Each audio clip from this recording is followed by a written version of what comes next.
Hey guys, welcome back to the channel. This is a story about what if Naruto has inheritance of his father. Before I start, please support for more amazing content, and do consider subscribing to my channel and share this video with your friends. This is written by Howard Blake and link in description and support writer. Let's start the video. To say that he wasn't the least bit tempted to start running into the great unknown in front of him and never look back was an understatement. The young boy stood in the forest just outside of the village's walls. He had found a secret passageway that he used to get away from yet another mob of villagers that wanted to beat him senseless. Normally the mobs of angry people wouldn't chase him until the evening when everyone was mostly drunk. Apparently, they just couldn't wait to get started. Today was his birthday, October 10th. Usually when someone has a birthday, they should be happy, right? It should be a joyous occasion with your family and friends. Maybe even share a slice of cake. At least that was how he saw other people celebrate it. For him, he dreaded this day more than any other because it was also the day when the great Kyuubi attacked the village. The whispers and the looks that the people gave him started to circulate through his head. It's him. Don't get too close. Get lost, brat. Monster. For reasons he couldn't explain, it seemed that everyone in the village hated him. Well, with the exception of the Sandaime, Iruka-sensei and the two people who owned the ramen shop where he frequently ate, they were the only people who saw him as a person. Everyone else either ignored him or avoided him. Even his peers in the academy ignored him. That was why he resorted to do pranks to get attention, whether it was good or bad. It didn't matter to him as long as he was acknowledged. The 9-year-old Naruto sighed. He was really tempted to do it. Now was the time as good as any. He was outside the village with no one around to stop him. He could leave and never come back, try his luck out in the world. Why shouldn't he? Every person in the village hated him and wanted him gone anyway. This could be his only opportunity. He took one step forward and eventually another. Was he really going to do this? He took another step forward. He should have at least said goodbye to the few people he actually cared about. He started walking at a brisk pace. He couldn't tell them that he was leaving or else they might try to stop him. No, it was better if they didn't know. He began to jog, which later turned into a full sprint. Naruto felt exhilarated. For the first time in his life he felt free. He would no longer be a prisoner of the village. He would no longer see the looks of pure loathing on the people's faces as he walked past them. He kept running through the foliage of trees and not once did he look back. By noon he slowed his pace to a walk. He should conserve his energy in case someone decided to chase him and bring him back. He knew that he was constantly monitored by the Hokage Zanbu. In some instances like this one, however, he managed to shake them off. Naruto was confident that they know nothing of his current whereabouts. Still, they were elite ninjas, so he should probably conserve some energy for a chase. He put his hands behind his head and let his thoughts wander on what may lie ahead. Where would he go now? He had never actually allowed beyond the village walls and there was little he knew about the geography of the land. He knew that there were other ninja villages aside from his own like Suna, Kumo, Iwa, and Kiri, but he didn't exactly know which direction they were in. Naruto just shrugged. If he kept walking forward he was bound to end up somewhere, and boy was he right. Naruto came to a stop when he spotted a small structure of a small house. Not exactly a shack but not a hut either. Curious, he decided to check it out. Hello? He twisted the knob and the door swung open inward. He stepped inside the dimly lit room. He found a small light switch and flipped it on. Hello? He tried again. A fine layer of dust covered most of the room. Naruto could see that this place must have been used for long stakeouts. A small mattress was on the floor on the left side. A door to a small restroom in front of him was slightly ajar. There were chests gathered on one side of the room and stacks of scrolls on a shelf. What intrigued Naruto the most was the tri-pronged kunai with seals on the handle hanging on a cord at the corner of the room. He walked over to it and continued to stare at the strange weapon. He had never seen such a kunai. He had no knowledge of any ninja in the village using something like this. They all used a similar stock of kunai and shuriken even at the academy for target practice. Naruto walked over to the small closet next to him and opened it. It was empty save for a long white cloak with red flame designs along the bottom. He took it out and read the writings that ran vertically down the back. He nearly passed out when he finished. This was the cloak of the 4th Hokage.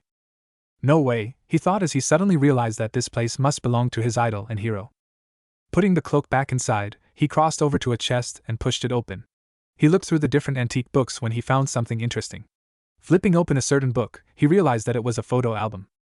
On one page, a picture of a young blonde boy and two other kids standing next to a tall white-haired man for a photo. Naruto recognized the blonde boy instantly.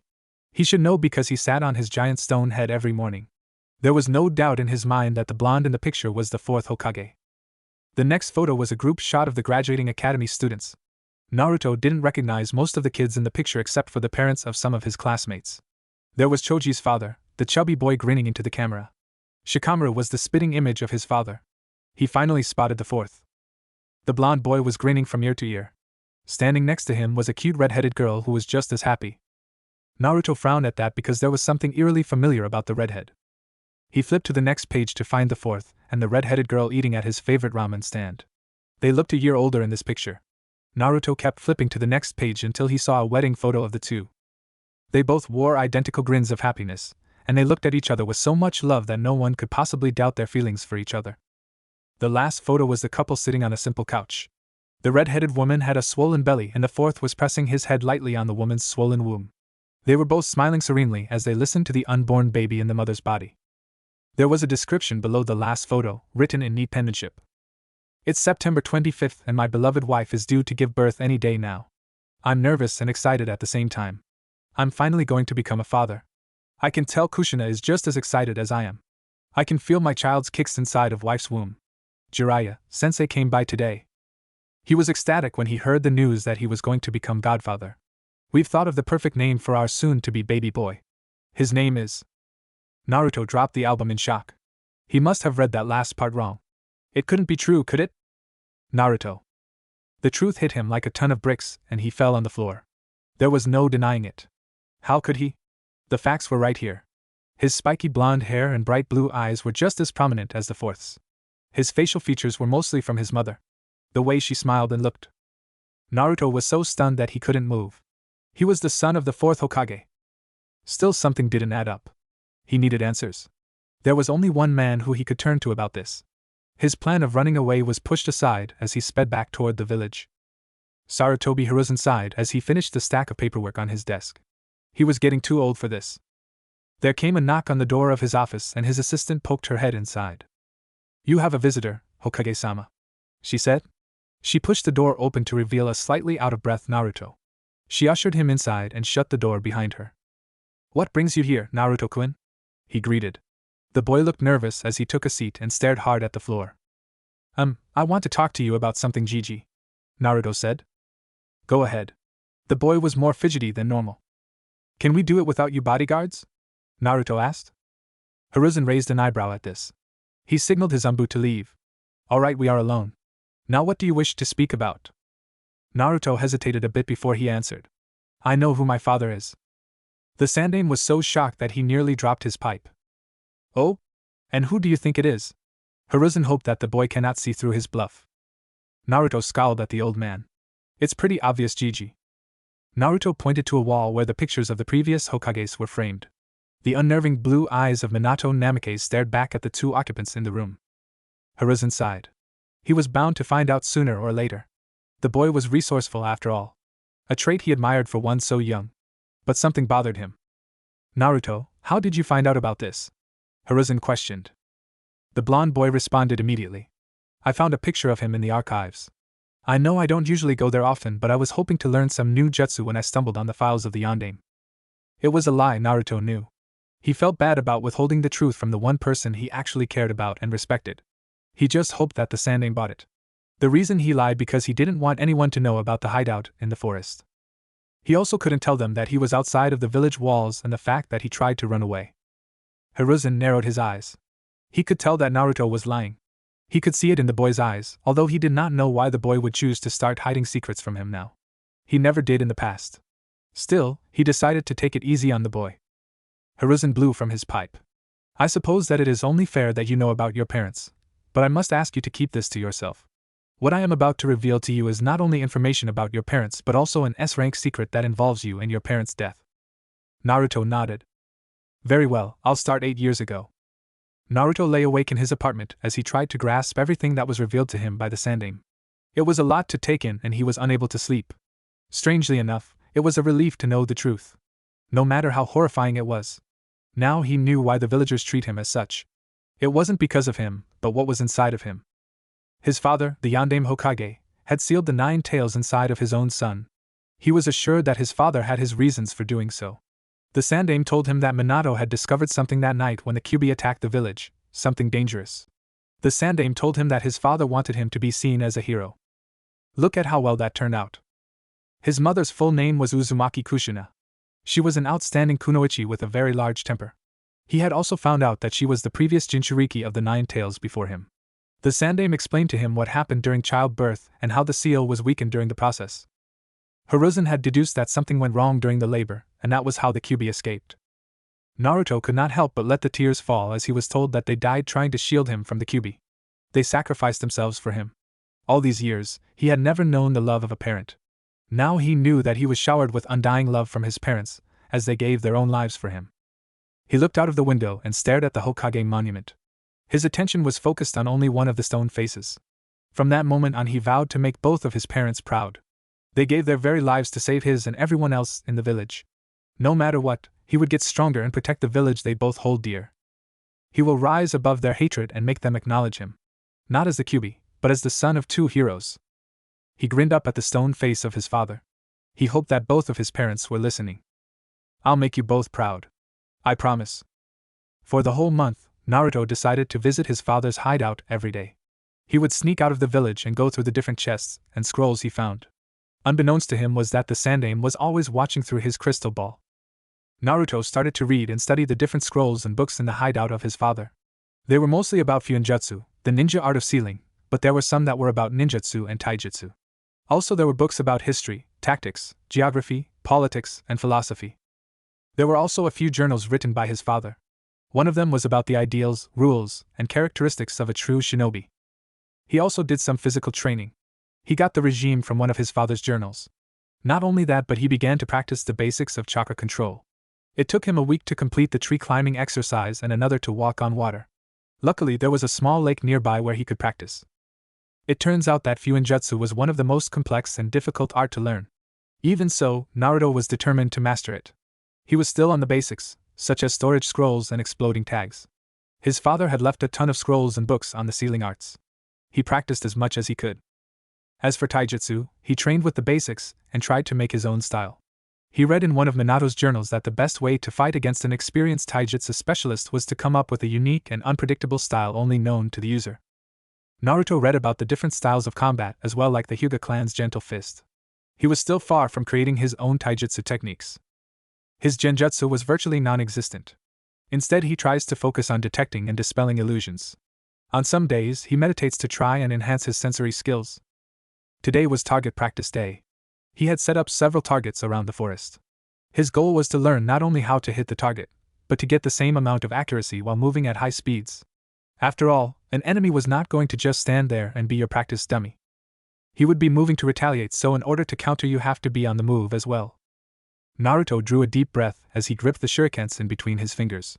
Naruto tensed for a moment before launching into action. He threw 2 shurikens simultaneously as he leaped toward a nearby tree and stuck to the vertical surface. He threw 2 more just as the first pair found their mark. The moment the projectiles left his hand, he leaped to a different tree and launched the last 2. Naruto back-flipped away from the tree and landed on the ground into a crouch. He took out 2 of his kunai and threw one into the bushes where he made a trap for himself. As soon as the kunai cut the wire, a volley of shuriken rained down on him. He managed to deflect them all using his remaining kunai. When it was over, he calmly placed the knife back into its holster and inspected his handiwork. He mentally patted himself on the back for nailing all of the targets. He set about to collecting the scattered weapons and placed them in a storage scroll. He rolled up the scroll and placed it back in his pouch. The sun was beginning to set. That was the indication that he needed to head back to the village. He would be taking a break from training tomorrow because his absence in the village was becoming noticed by the villagers. Also, non-stop training and exercise was bad for the body. He sighed as he began to dash through the trees, heading toward Konoha. Tomorrow, he would spend the day acting like the prank-loving fool everyone thought of him as. Naruto learned that one of the few most important tools of a ninja was deception. If he played his part well enough, people will start to underestimate him, and that was what he was aiming for. Let people underestimate you. That way they will never know what you're truly capable of. Smiling to himself, he reached the secret passage into the village and slipped inside. The following day, Naruto decided to buy some new clothes. He realized that the orange jumpsuit would make him an obvious target because it was too bright. Of course, he would still wear it for everyone else's benefit, but once he graduated from the academy he would ditch it eventually. For now, he would just have to endure. A ninja is someone who can endure the greatest hardships and burdens that was placed on him. Over the past month, thanks to his intense studying, he was beginning to develop a somewhat photographic memory. His father had a list of rules about being a shinobi, and without meaning to, he had memorized all of them. He walked through the streets, ignoring the hateful looks thrown his way. After a while, he reached a clothing store where he planned to buy his new clothes. He had saved up his weekly allowances from the Hokage, enough to buy a pair of spare clothes. Thanks to his frequent visits to the hideout, he learned to hunt and scavenge for food in the forest, which in turn reduced his need to purchase food from the market, allowing him to save a hefty amount of money. Ducking into a nearby alley, he looked both ways before he used the henge to transform into a random boy. He knew that the shopkeeper would probably kick him out if it was him purchasing or at least double the original price. He entered the shop and scanned the aisles for some clothing that would suit him. "Good morning, how can I help you?" a young female cashier greeted in a friendly tone. "Bet you wouldn't be so happy if you knew who I really was," Naruto thought bitterly. He put on a sheepish smile and scratched the back of his head. "I was wondering if you have any clothes my size." "Right this way, young man." The cashier directed him to a rack of clothes. In a few minutes he was decked out in a brand new outfit. He wore a plain red t-shirt and a black jacket over it. A pair of new black pants that reached until his ankles and new sandals as well. All in all, he liked his new look and bought 2 sets. "Come again soon," the female cashier called after him as he turned to leave. He left the store and ducked into another alley before dispelling the transformation. He decided to get something to eat, seeing as he still had some spare money. Eventually, he found his way to Ichiraku's ramen stand. "Well, if it isn't our favorite customer," Tochi greeted. Naruto smiled a greeting as he sat on his usual stool. "I'll take the usual, Tochi-san." "Coming right up," Tochi said as he began preparing the food. Naruto noticed that someone was missing. "Say, where's Ayame-chan?" "Oh, she's at home at the moment. She recently caught a minor flu yesterday, so I told her to rest." "That's too bad. I hope she gets better soon." Naruto gratefully accepted the freshly made ramen and ate with gusto. He had to admit, even though he mostly ate fresh game and fruits thanks to his frequent ventures into the forest, nothing held a candle when it came to ramen. It was by far the most delicious foods he had ever tasted. "Hey Naruto," Tochi spoke up.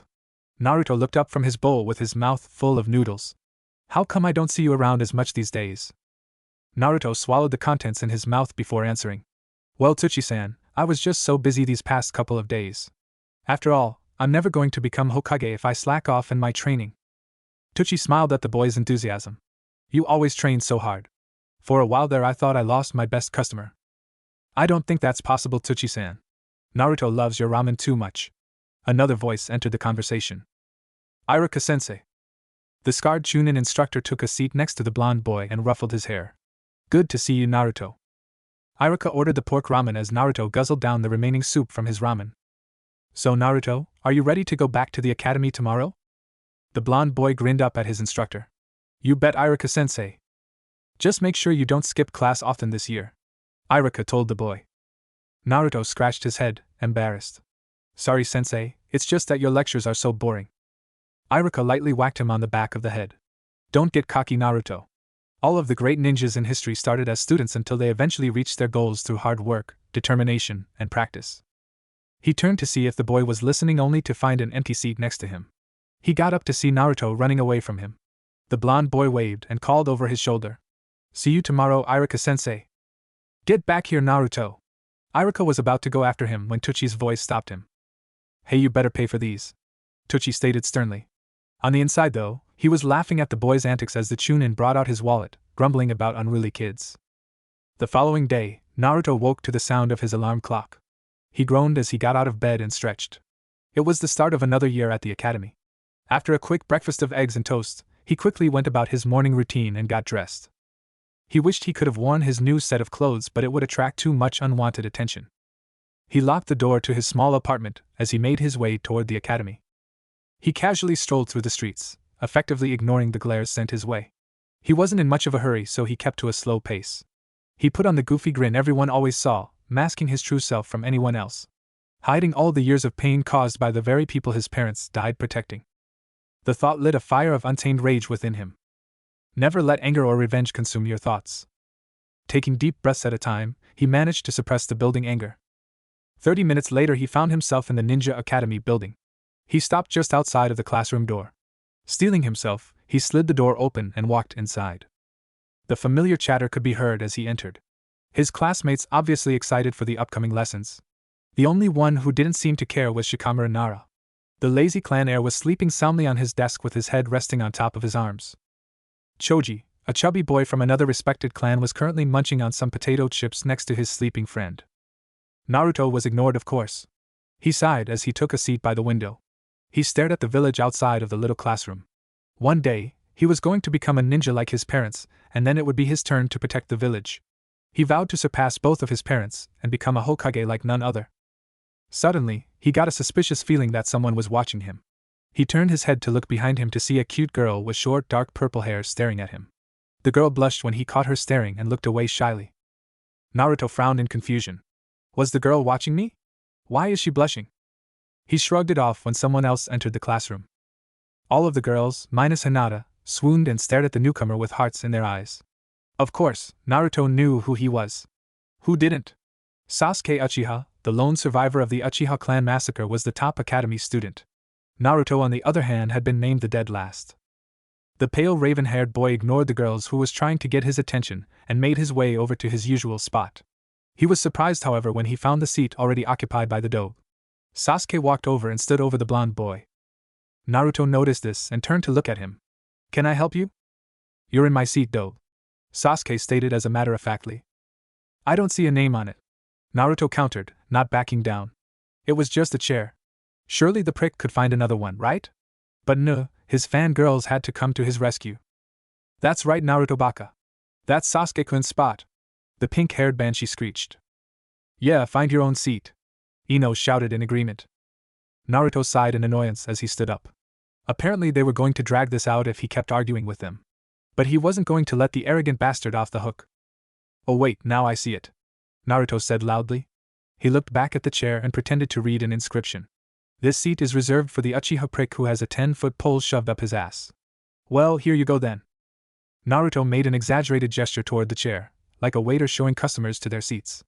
The other boys roared with laughter at Naruto's antics. It was true that they didn't especially like Naruto, but they also disliked Sasuke's arrogance, and the fact that he seemed to have snagged every girl's affection in class. Plus, the Uchiha's face was priceless. All of the girls fumed and Naruto barely managed to dodge Ino and Sakura's attempts to hit him for making fun of their crush. Although Naruto noticed that one girl was giggling quietly to herself. It was the cute girl sitting at the back. After things settled down somewhat, everybody went back to their respective conversations as if nothing happened. The Uchiha sat on the chair next to the window and struck up his normal brooding pose. Seriously, what do the girls see in him? One girl in particular stuck out among the rest.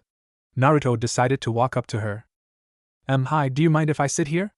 Naruto asked the shy girl. For some reason, the girl was blushing up a storm. Hinata, on the other hand, was so nervous that she thought that she might faint. Her heart was racing and her face felt hot due to the fact that her crush was currently standing next to her. She hoped she wasn't as red as she felt. He's talking to me. What should I do? He wants to sit next to me. Okay, calm down. You can do this. And no, I don't mind, she said as she fidgeted with her fingers. Naruto offered her a smile that made her heart melt inside. Great. Thanks. So, what's your name? Naruto asked politely as he took a seat next to her. Naruto was seriously starting to think that this girl was coming down with a fever because her face was so red. Hinata Hyuga, she responded shyly. Nice to meet you, Hinata-chan. Naruto held out his hand and the girl shook it. He's holding my hand. Okay, just breathe. Naruto looked concerned as Hinata began to blush deeply. He leaned in close to the girl's face and placed his hand on her forehead. Are you okay, Hinata-chan? You're really red. You might have a fever. Hinata couldn't take it anymore seeing as their faces were so close to each other. She fainted. Gah! I killed her! Hinata Hyuga was a shy and timid girl. It wasn't something you would expect from a renowned clan heiress of the Hyuga. In fact, her younger sister Hanabi was more suited to become the future clan head. She was only 5 years old at present but already walks with natural confidence. Hayashi, her father and clan leader, was very disappointed in her eldest daughter. Despite her family problems, Hinata has been extremely happy this past year. It was all thanks to a certain blonde-haired boy. Ever since the start of the academy, they had become good friends. Hinata thought that it was too good to be true, not that she was complaining. It was no dream either. Naruto was indeed her friend and she couldn't be any happier. She had developed a crush on the blonde ever since he stopped several bullies from picking on her. Of course, he was still beaten up afterward and her caretaker, Ko, had dragged her away before she got a chance to say thank you. Hinata wasn't sure if he still remembered that incident all those years ago. She didn't have the nerve to ask. Now, at least, she was able to get to know Naruto a little better since she was his only friend and likewise for her. They were nearly inseparable these days. They always sit together, have lunch together, and sometimes after school, they go to some training grounds to work on their ninja skills. During their time together, Hinata started to notice how the people looked at Naruto when they passed by on the street. She didn't know why the villagers treated him as such or why her father wanted her to keep away from him. The blonde boy was always so kind, encouraging, and gentle. She was confused as to why she heard some of the villagers refer to him as the demon. Naruto didn't seem to care though. He just shrugged it off and ignored the hateful looks thrown his way. She wished that she had that kind of self-confidence. Maybe then her father wouldn't look down on her so much. Her friend always kept assuring her that one day, her father would see her as the great person she was. Hinata couldn't have asked for a better friend. If only he wasn't so mysterious sometimes. Naruto also had a hidden side of him that Hinata couldn't figure out. Hinata could tell that her friend was keeping something from her. She didn't know why. For instance, he would skip class from time to time and would suddenly vanish from the face of the village. One time, she decided to check on him at his apartment, thinking that he was sick. Naruto had given her a spare key and told her that she can visit any time she wants. When she got there, she only found an empty apartment. She had checked the ramen stand and found the same results. It was so strange. Hinata hasn't got the slightest clue to where her friend had disappeared to. This happened every time Naruto decided to skip class, which is every once a week, or so. There was also another factor that only added to her friend's deepening mystery. They often trained and polished their skills after classes. Hinata helped Naruto train with taijutsu and he taught her how to hit multiple targets with kunais and shurikens. This is where it gets weird. During their practice sessions, they had set up the basic targets like in the academy. Hinata would often hit most except for 2. Naruto, on the other hand, never missed. His accuracy was perfect. The following day at the academy was also practice day for shurikens. When it was Naruto's turn, Hinata noticed that his form was sloppy, therefore he failed to hit at least 1. The rest of the class laughed at him for it, but Hinata knew better. He missed those targets on purpose. What Hinata couldn't figure out was her friend's reason for hiding his true potential in front of the others. Wasn't it his goal to become the Hokage and be acknowledged as an outstanding ninja? She tried asking him about it, but he was skilled in avoiding the subject and directing the flow of the conversation. He was a great friend, but sometimes Hinata wished that he would be more open to her about such things.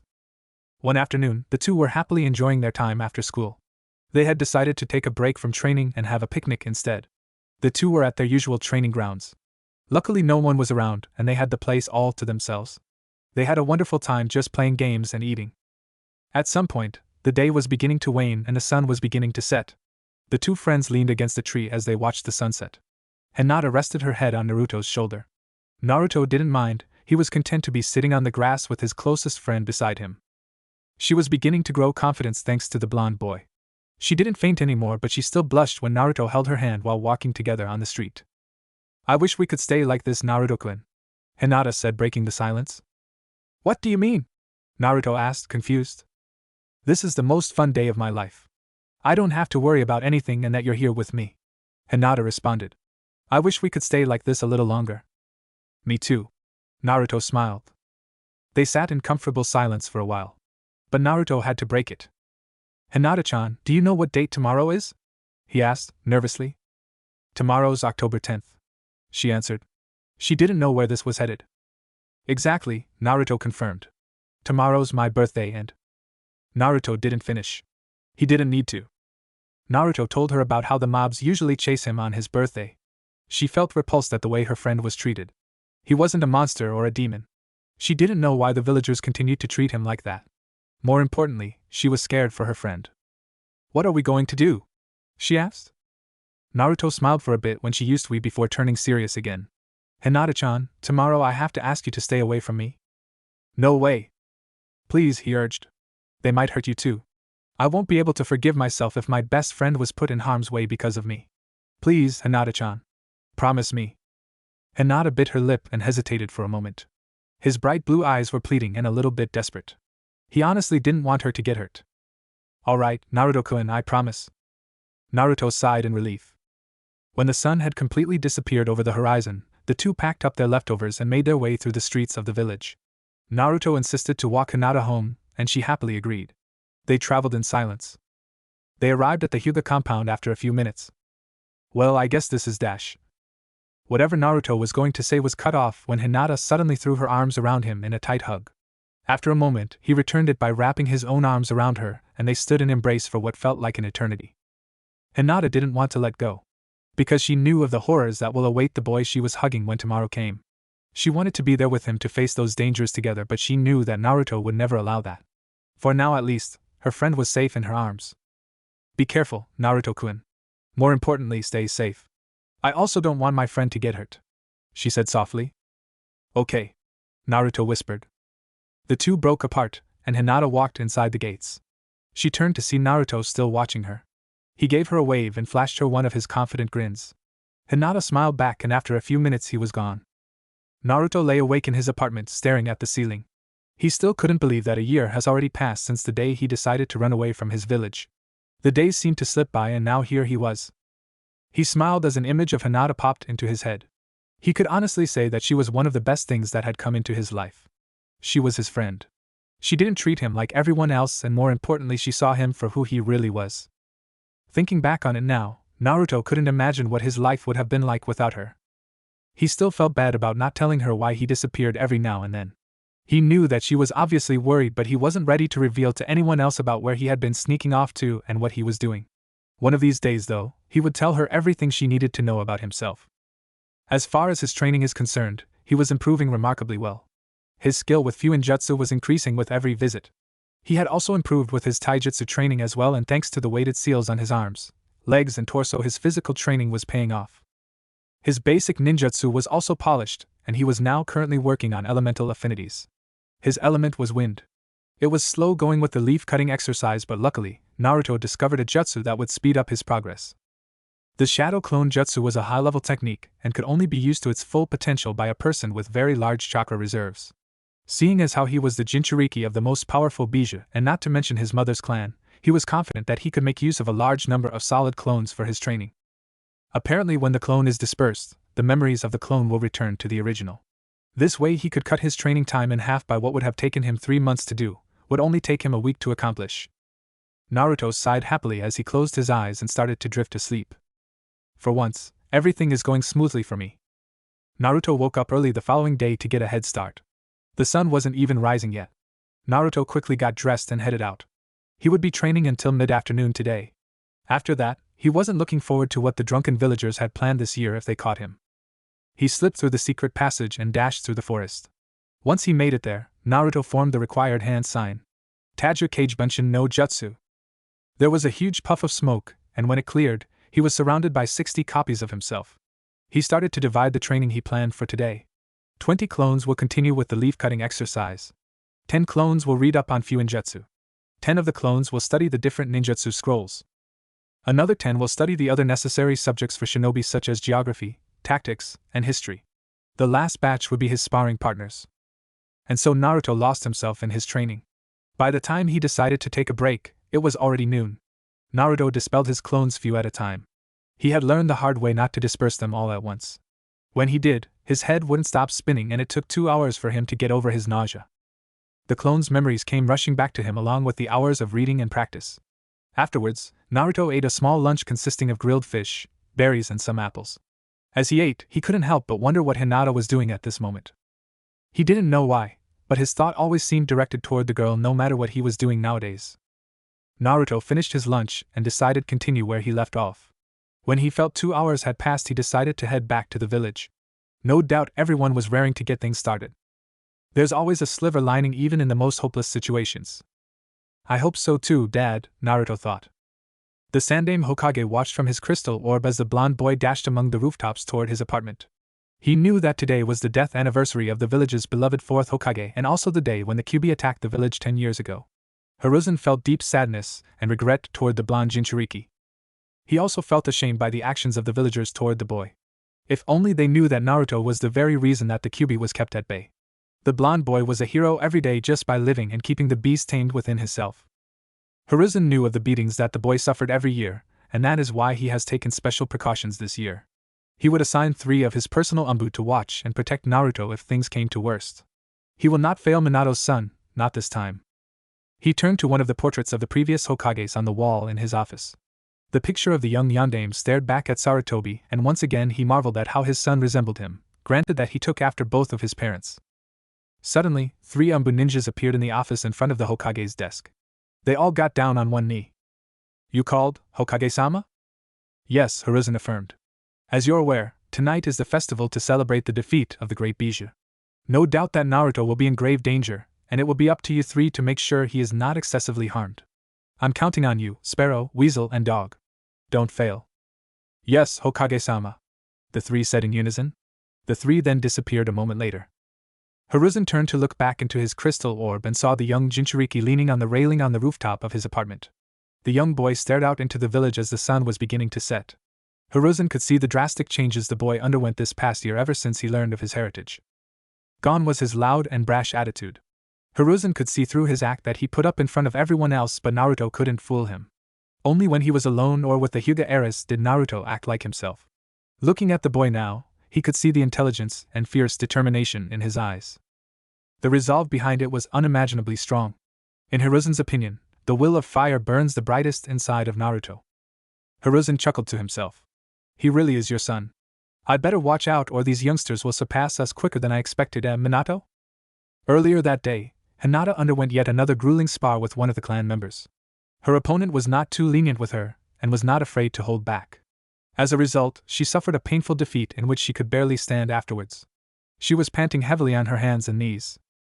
Her father, Hiashi, was observing the fight and was disappointed. Again, his daughter failed to live up to his expectations.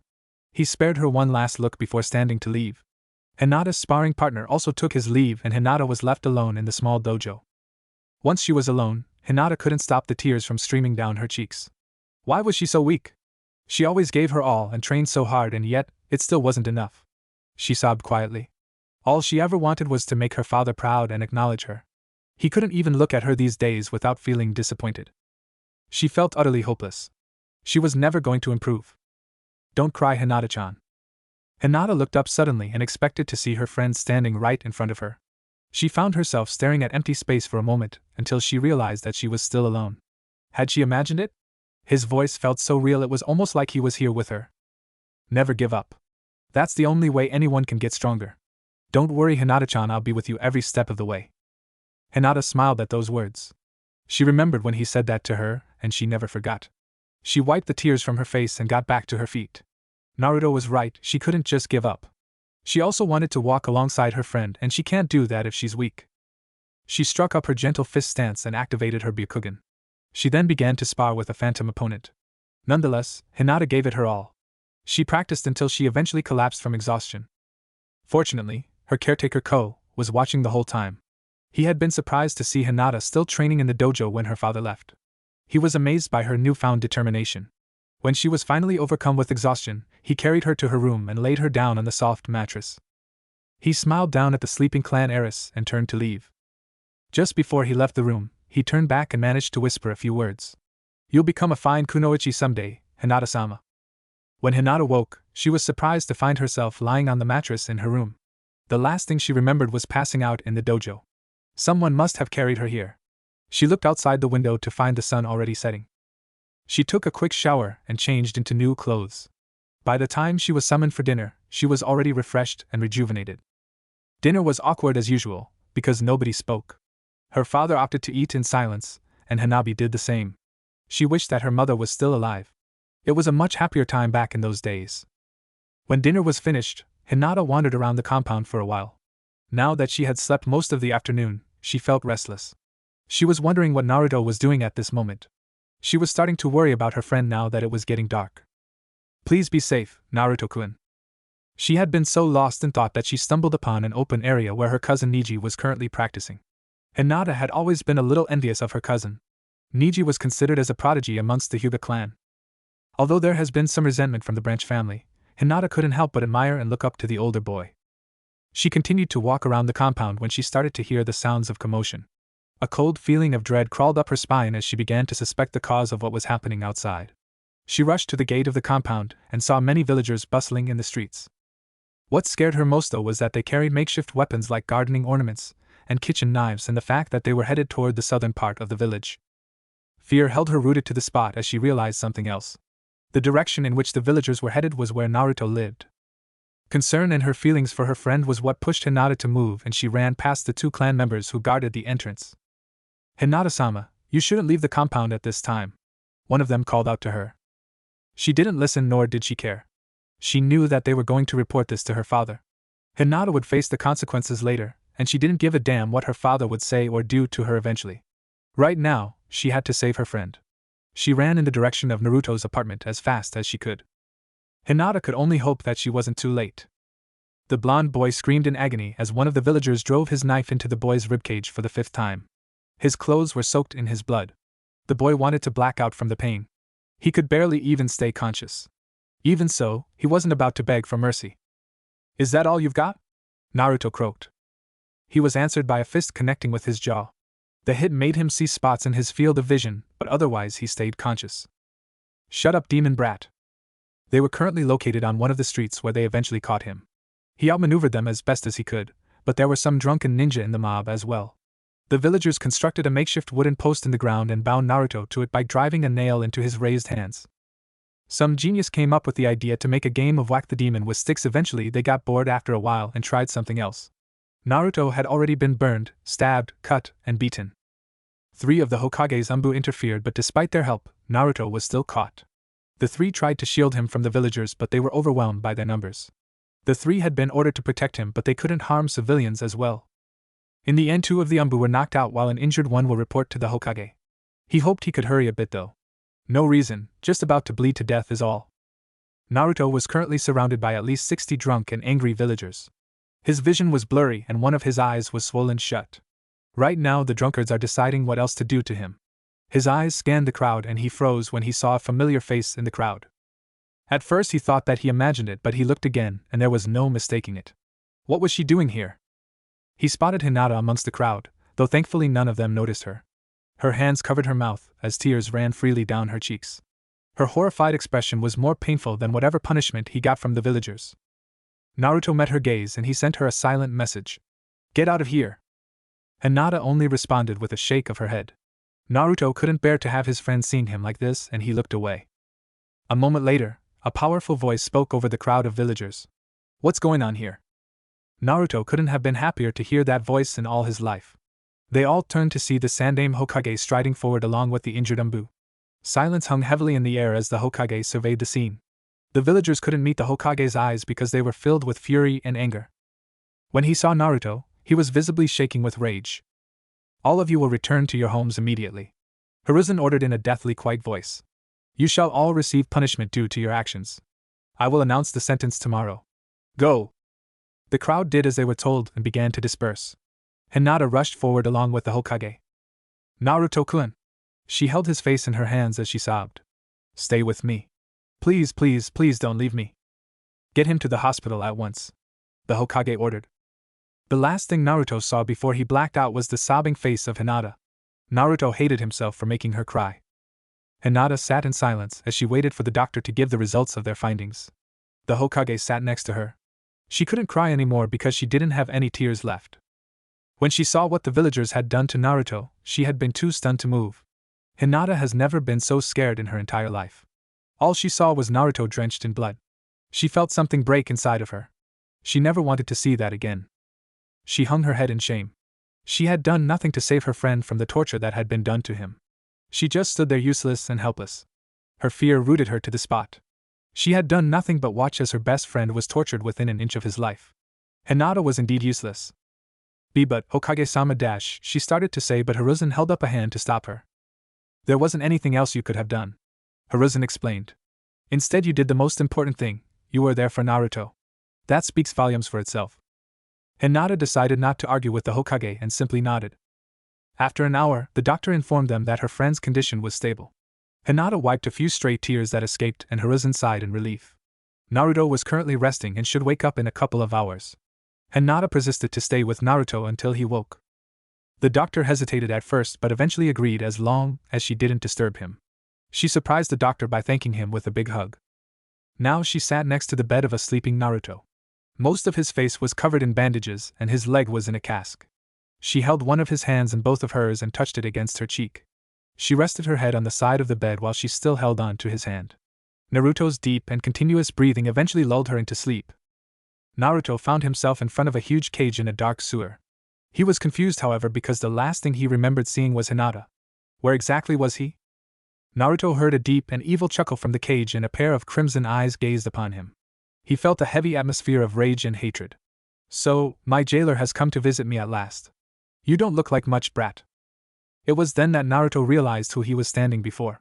You're the Kyuubi. It was a statement, not a question. Indeed I am. You should be grateful. If it weren't for my healing abilities, you would be dead by now. Grateful? Naruto responded. If it weren't for you, I wouldn't be in this situation right now. It's because of you that they treat me this way. The Kyuubi growled. I don't like it either, brat. Do you think I want to be trapped here? Then do us both a favor and rip the seal off my cage so I could crush you and get this over with. Naruto took a deep breath before answering. He had to get his emotions under control. I don't think so. If I did, then you would destroy the entire village. You still care for those worthless humans? The Kyuubi asked in disbelief. They are the ones who beat you, the ones who shunned you. Yet you still defend them? Naruto looked down. There are also people I care about in this village. They are the ones most precious to me and whom I would gladly die for. He thought about the few people who actually cared about him. Most of all, he thought about Hinata. Yes, I know about your little friend, the Kyuubi said in disgust. She has been keeping a close watch on you since your run-in with the villagers, and she hasn't left your side once. What do you mean? He asked, confused. Find out for yourself, brat. The Kyuubi responded angrily. Now be gone and leave me in peace. Naruto wasn't sure what the fox was ranting about until he could feel himself starting to wake up. Hinata was having a sweet and simple dream. She was younger and was currently sitting on her mother's lap while she stroked her hair. Her mother was humming a soft and happy tune, and Hinata just snuggled closer. She missed her mother deeply, and even dreaming about her made her happy. The dream was beginning to fade, but she could still feel her mother gently stroking her hair. She knew something was strange because she felt her head resting on a hospital bed. Someone was gently running their fingers through her short hair, and she woke up to find Naruto awake and smiling at her. Good morning, Hinata-chan. Naruto didn't get to finish his sentence as Hinata tackled him with a hug. Naruto-kun, you baka. Don't scare me like that. Baka, baka, baka, baka. Hinata kept hitting him weakly with every word. She couldn't stop the tears from flowing down her cheeks. After pounding on his chest repeatedly, she found herself crying into his chest as she wrapped her arms around her friend. All that mattered was that he was awake and alive. Thanks for being here, Hinata-chan. After 3 days of being stuck in the hospital, Naruto was glad to finally be discharged. He had recovered quite nicely, but the doctor instructed to get a good day's rest before doing anything strenuous. It still felt good to be up and about, though. In regard of what happened after the assault on him, the Sandaime informed him that the people involved would be punished accordingly. He didn't tell Naruto what the sentence was, and he had a feeling that he knew what it was. Naruto had taken up to reading the village laws, and the punishment for attempted murder was execution. Now, everyone in the village mostly kept their distance from him but still despised him. His short stay at the hospital wasn't so bad. Hinata visited him often and kept him company. Although his friend visited, she was only allowed to see him briefly because her father had grounded her, so to say, since he found out about her taking off for no reason at night. He was nearly beaten to death. However, her caretaker Ko would often cover for her, and she would sneak out to see him. Naruto appreciated the effort and time his friend spent for him, and he wanted to repay her somehow. He was thinking of a way to make it up to her as he sat meditating in the woods. Now that he was fully healed and rested, it was time to resume his usual training. 70 shadow clones were divided into their respective groups and set about their tasks.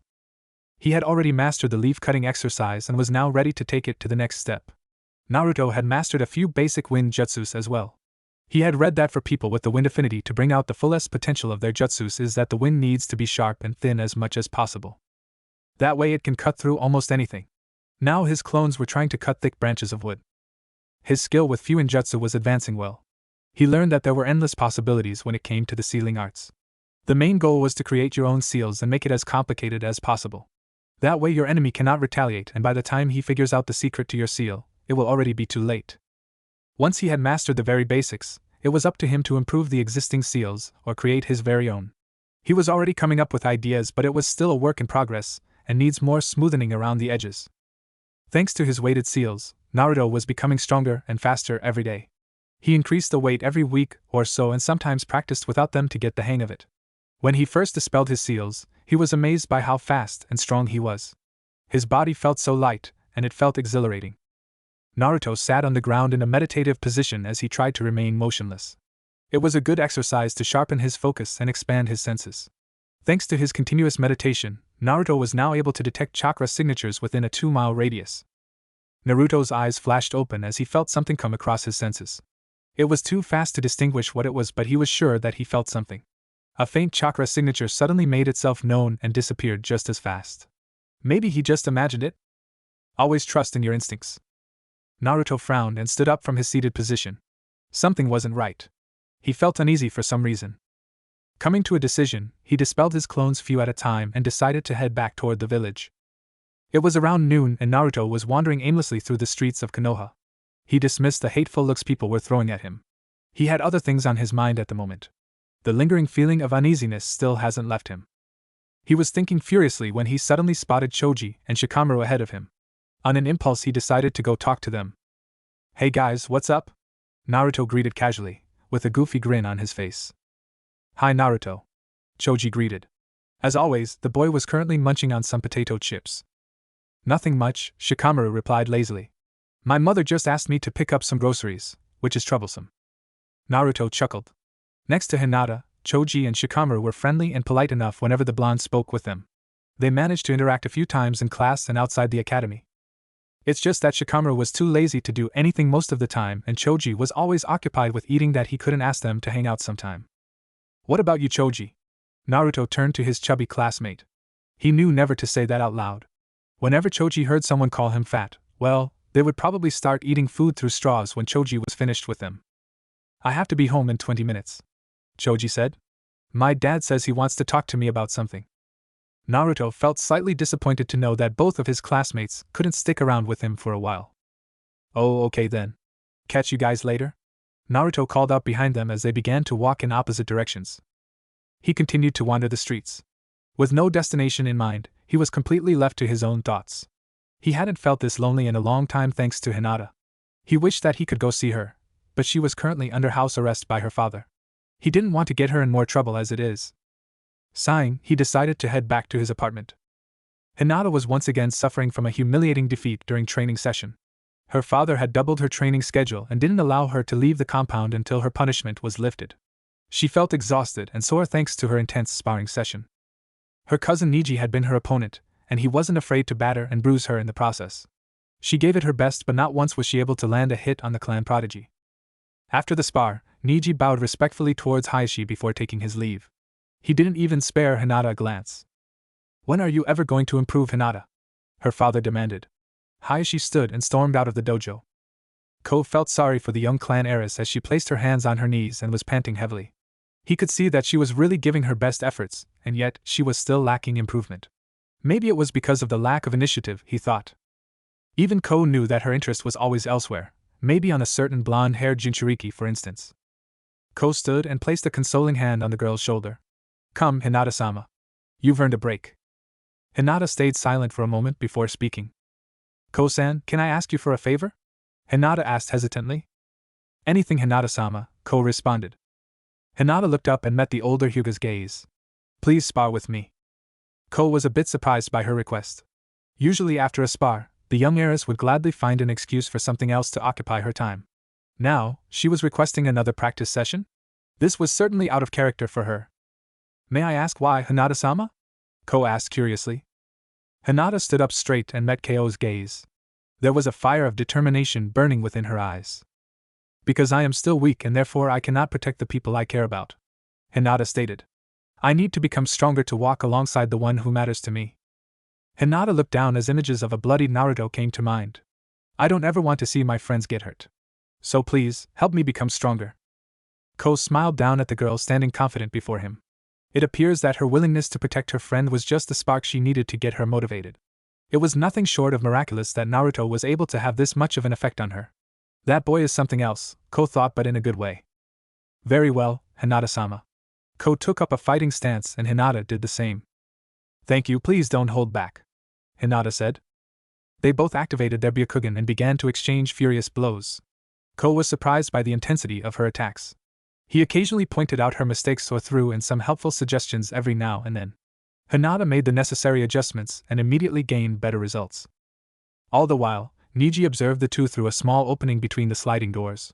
It intrigued him to see Hinata put a lot of effort into her training even though he knew it was futile. The weak were fated to lose and fail. Only those who were destined for greatness were the ones who will eventually achieve it. No amount of training could rival what fate had intended. With that thought in mind, he began to walk away. That night, Hinata made her way to her room as dinner ended. She was exhausted. Even so, Ko had told her she did remarkably well and has improved a little bit. With more training perhaps, she would definitely become stronger. It was all thanks to her blonde friend that inspired her. Just wait, Naruto-kun. I will definitely grow stronger, and I can finally walk by your side. She was so lost in thought that she didn't notice a silent figure creep up behind her and deliver a sharp blow to her neck. Too late, as she went out like a light and crumpled to the floor. The enemy ninja picked her up and draped her over his shoulder. He then proceeded to make a hasty retreat to join his comrades. The mission was a success. Naruto was seriously on edge as he paced around in his apartment. He felt totally restless and he couldn't stay still. He had already cleaned his entire apartment, but the feeling of uneasiness still lingering from earlier this morning. It was already evening and he still couldn't rest easy. What exactly did he sense earlier today? In the midst of confusion, sort out all the possible scenarios. Get the facts straight and come up with your own conclusion. He took a deep breath and sat down on the mattress. His mind was working overtime. He detected a faint chakra signature earlier in the woods. It only appeared for a moment, and then vanished as fast as it came. That meant that whatever it was crossed the edge of his enhanced field of vision. Or whoever it was. A cold feeling of dread crawled up his spine as he began to form a possible scenario. He was training in the woods, a good distance away from the village. When Konoha ninjas were deployed for a mission, they would usually leave through the main gate and use the main road leading out of the village. So that could only mean one thing: enemy shinobi. He quickly got up and changed into his new ninja clothes. He also grabbed his ninja gear. He had to report this to the Hokage immediately. For now, he would drop his goofy mask and take serious action. Suddenly, he picked up a flurry of commotion thanks to his sensory skills. He looked out the window and saw a few jonin dashing hurriedly across the rooftops. They were all headed to the Hokage Tower. He had a bad feeling about this. They must have found out about the infiltrating enemy ninja. Something still eluded Naruto. What could they be after? Never act impulsively. Gather the necessary information before taking action. Coming to a decision, Naruto pulled up the hood of his jacket and dashed toward the Hokage Tower. I have already dispatched all of my umbu and tracking squads for the search, Hiruzen informed the furious Hayashi. We will not rest until we find her. Who would do this, Hokage-sama? Hayashi demanded. Hayashi had been alerted that his daughter had been kidnapped an hour after finishing their supper. Ko had checked on her room and found it empty. He then used the Byakugan to locate her in the compound. When he couldn't see her chakra signature, he expanded his range and couldn't find any trace of her in the entire village. It was then that he reported this to Hayashi, and he immediately informed the Hokage. He may feel disappointed in his daughter, but he still loved his children nonetheless. It is troubling, Hiruzen admitted. Do not fret, Hayashi-san. All of our best trackers are out looking for your daughter Hinata. We will find her. Please excuse me, Hokage-sama, Hayashi stated. I will join the search as well. He stood to leave, accompanied by 2 clan members. Hiruzen sighed as he slumped back on his chair.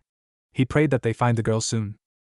All the while, Naruto secretly listened in on the conversation from outside the office window. When he heard Hinata's name, he began to dash through the rooftops so fast that the next thing he knew was that he was already in the woods. He had released his weighted seals, allowing him to run and move faster. He expanded his chakra field of vision and summoned 5 clones to search in different directions. Once a clone found the Hyuga heiress, its job would be to disperse and alert the location to the original. At that moment, Naruto didn't care about anything else. His only goal at present was to rescue his friend. Hang on, Hinata. After an hour of searching, Naruto detected a familiar chakra signature a few meters ahead of him. The chakra was Hinata's. Naruto was sure of it. He could also sense 3 suppressed chakra signatures as well. No doubt it belonged to the ones who kidnapped her. They were skilled at hiding it too. Only an adept sensory ninja would be able to pick up their location. Naruto dispelled his clones and picked up his pace. They were a good distance from the village now. Thanks to his studies in geography and given the speed in which they were traveling, he could assume that they were getting close to the border of the Fire Country. Also, he was starting to get a good sense of who he was facing. The assailants were traveling towards the Land of Lightning, so it could only mean one thing. The ninjas were from Kumogakure. Why they were after Hinata was unknown to him, and he couldn't care any less. They had tried to take someone precious to him, and he was going to make sure that there was hell to pay. Naruto suppressed his own chakra signature to avoid detection. Right now, the 3 cloud ninjas were camped in a small clearing. He stayed a good distance away until he was going to make his move. They were no doubt exhausted from their fast and grueling pace to flee from Konoha. It was times like these that Naruto was thankful for his insane stamina. He had traveled the same distance with much more haste, and yet he was only slightly winded. That was his advantage. When you get the upper hand, press it to the limit. The next course of action would be to attack them now while they were resting. He would need to distract them first. They were probably on edge, expecting to be attacked at any moment from Leaf Ninja. They need to think that there are more enemies than there really is. Deception is one of the most valuable assets of a ninja. Another thing he didn't want to do is to turn the situation into a long drawn-out fight. These ninjas were obviously high chunin to mid-jonin in ranking for them to take on such a mission as infiltration. He would need to end this battle quick and decisively. When you make the first move in a battle, hit hard and fast. He then hastily formed a plan and summoned 3 shadow clones. The clones sped off in different directions. He would have to time this right and hope for a bit of luck. Naruto perched on a branch of a nearby tree, overlooking the small enemy camp. He was close enough to make note of the 2 sleeping ninja and 1 sentry. Hinata was unconscious and bound to the base of a tree. She was blindfolded and gagged. Thankfully, she looked unharmed. The small fire was reduced to an ember to conceal their whereabouts. The sentry was scanning his surroundings periodically. Each of the ninjas was equipped with a short katana sword. He had to act now and throw them into hasty confusion. Naruto estimated that his clones were in their respective positions by now and imitated a bird call to signal them. Right on cue, a dozen shuriken launched from some bushes and the ninja on watch barely managed to deflect them. "We've got company!" the ninja yelled. His comrades woke immediately as they heard the shouted warning. They got to their feet and assumed a battle stance. "Where are they?" one of them asked. As soon as the words left his mouth, another volley of shurikens rained down on them from a different direction. They deflected them easily. Naruto watched as their heads swiveled from side to side as they tried to pinpoint the location of their supposed attackers. Then another volley flew at them from another direction and deflected them as well. "Form up," one of them ordered. The 3 cloud shinobi stood back to back with each of them facing a different direction. This way, they can counter an incoming assault from all sides. There was a flaw in this formation, however, and that was what Naruto was aiming for. By giving them the illusion of a possible attack from different directions, they leave a small space in between their triangle formation. Naruto hasn't learned the Hiraishin jutsu yet. He still had a long way to go before he was ready for his father's jutsu. But he did learn the next best thing. He only had a moment to get this right, so he would have to be fast. Naruto used the Sunshin no Jutsu to teleport himself to the spot in between the 3 ninjas. As soon as his feet touched the ground, Naruto formed 2 shadow clones and the 3 of them ran through some hand signs so fast that before the 3 Kumo ninja could turn around, the 3 blondes took in a deep breath before shouting, "Futon!" Daitapa! Wind style, great breakthrough! Large blasts of wind blew the 3 ninjas in different directions. They received many minor cuts and their armor was shredded because of the close range of the attack. 2 of the ninjas were fortunate enough to land on some bushes to lessen the impact of their fall, and only added a few more cuts. The third, however, slammed into a tree and Naruto heard something break as he heard a crack. Not wasting any time, Naruto used the body flicker jutsu to teleport to the nearest enemy ninja. He appeared next to him and Naruto marked him with a paralyzing seal on his chest. Several volts of electricity coursed through the man's body as soon as the seal was placed. The sensation was similar to that of being tasered. Before he knew it, his whole body felt numb and he couldn't move. He could only stare at his attacker who wore a black jacket over a red shirt. Under his hood the ninja could see a pair of bright blue eyes staring down at him. 1 down, 2 to go, Naruto thought after he placed the seal on the man. Naruto's body flickered to the next shinobi. It was the one who knocked into a tree. The ninja was clutching at his sides, no doubt broke a few ribs, but despite his injury, he held his short sword in his good hand and swung his weapon in an attempt to behead Naruto. The blonde easily dodged the slash and back flipped away from the cloud ninja. Naruto landed on a vertical surface of a tree trunk. Using it as a springboard, Naruto launched himself once again at the injured cloud ninja. The shinobi saw the blonde coming at him and poised his sword to meet him. Once he was close enough, the ninja lunged at Naruto. The blonde boy, on the other hand, managed to avoid the thrust by ducking under the raised sword and placed the seal on the ninja. As soon as he did, the cloud ninja felt the full effect of his seal and crumpled to the ground, paralyzed. Suddenly, Naruto heard the last ninja shout, "Katan, Gokakyu no Jutsu." Naruto barely managed to dodge the large ball of fire heading toward him. The third ninja had fully recovered from his initial surprise and from his first attack and was fully alert. Right now, the Kumo ninja stood between him and Hinata, who was still unconscious. Naruto didn't want to launch a long-range attack because he might end up hurting Hinata if it missed. He didn't want to take that chance. That meant he would have to resort to close-range combat. He took out 2 kunai and held it at the ready. Naruto cursed silently. He was seriously trying to avoid a drawn-out fight, but now it was unavoidable. Things don't always go according to plan.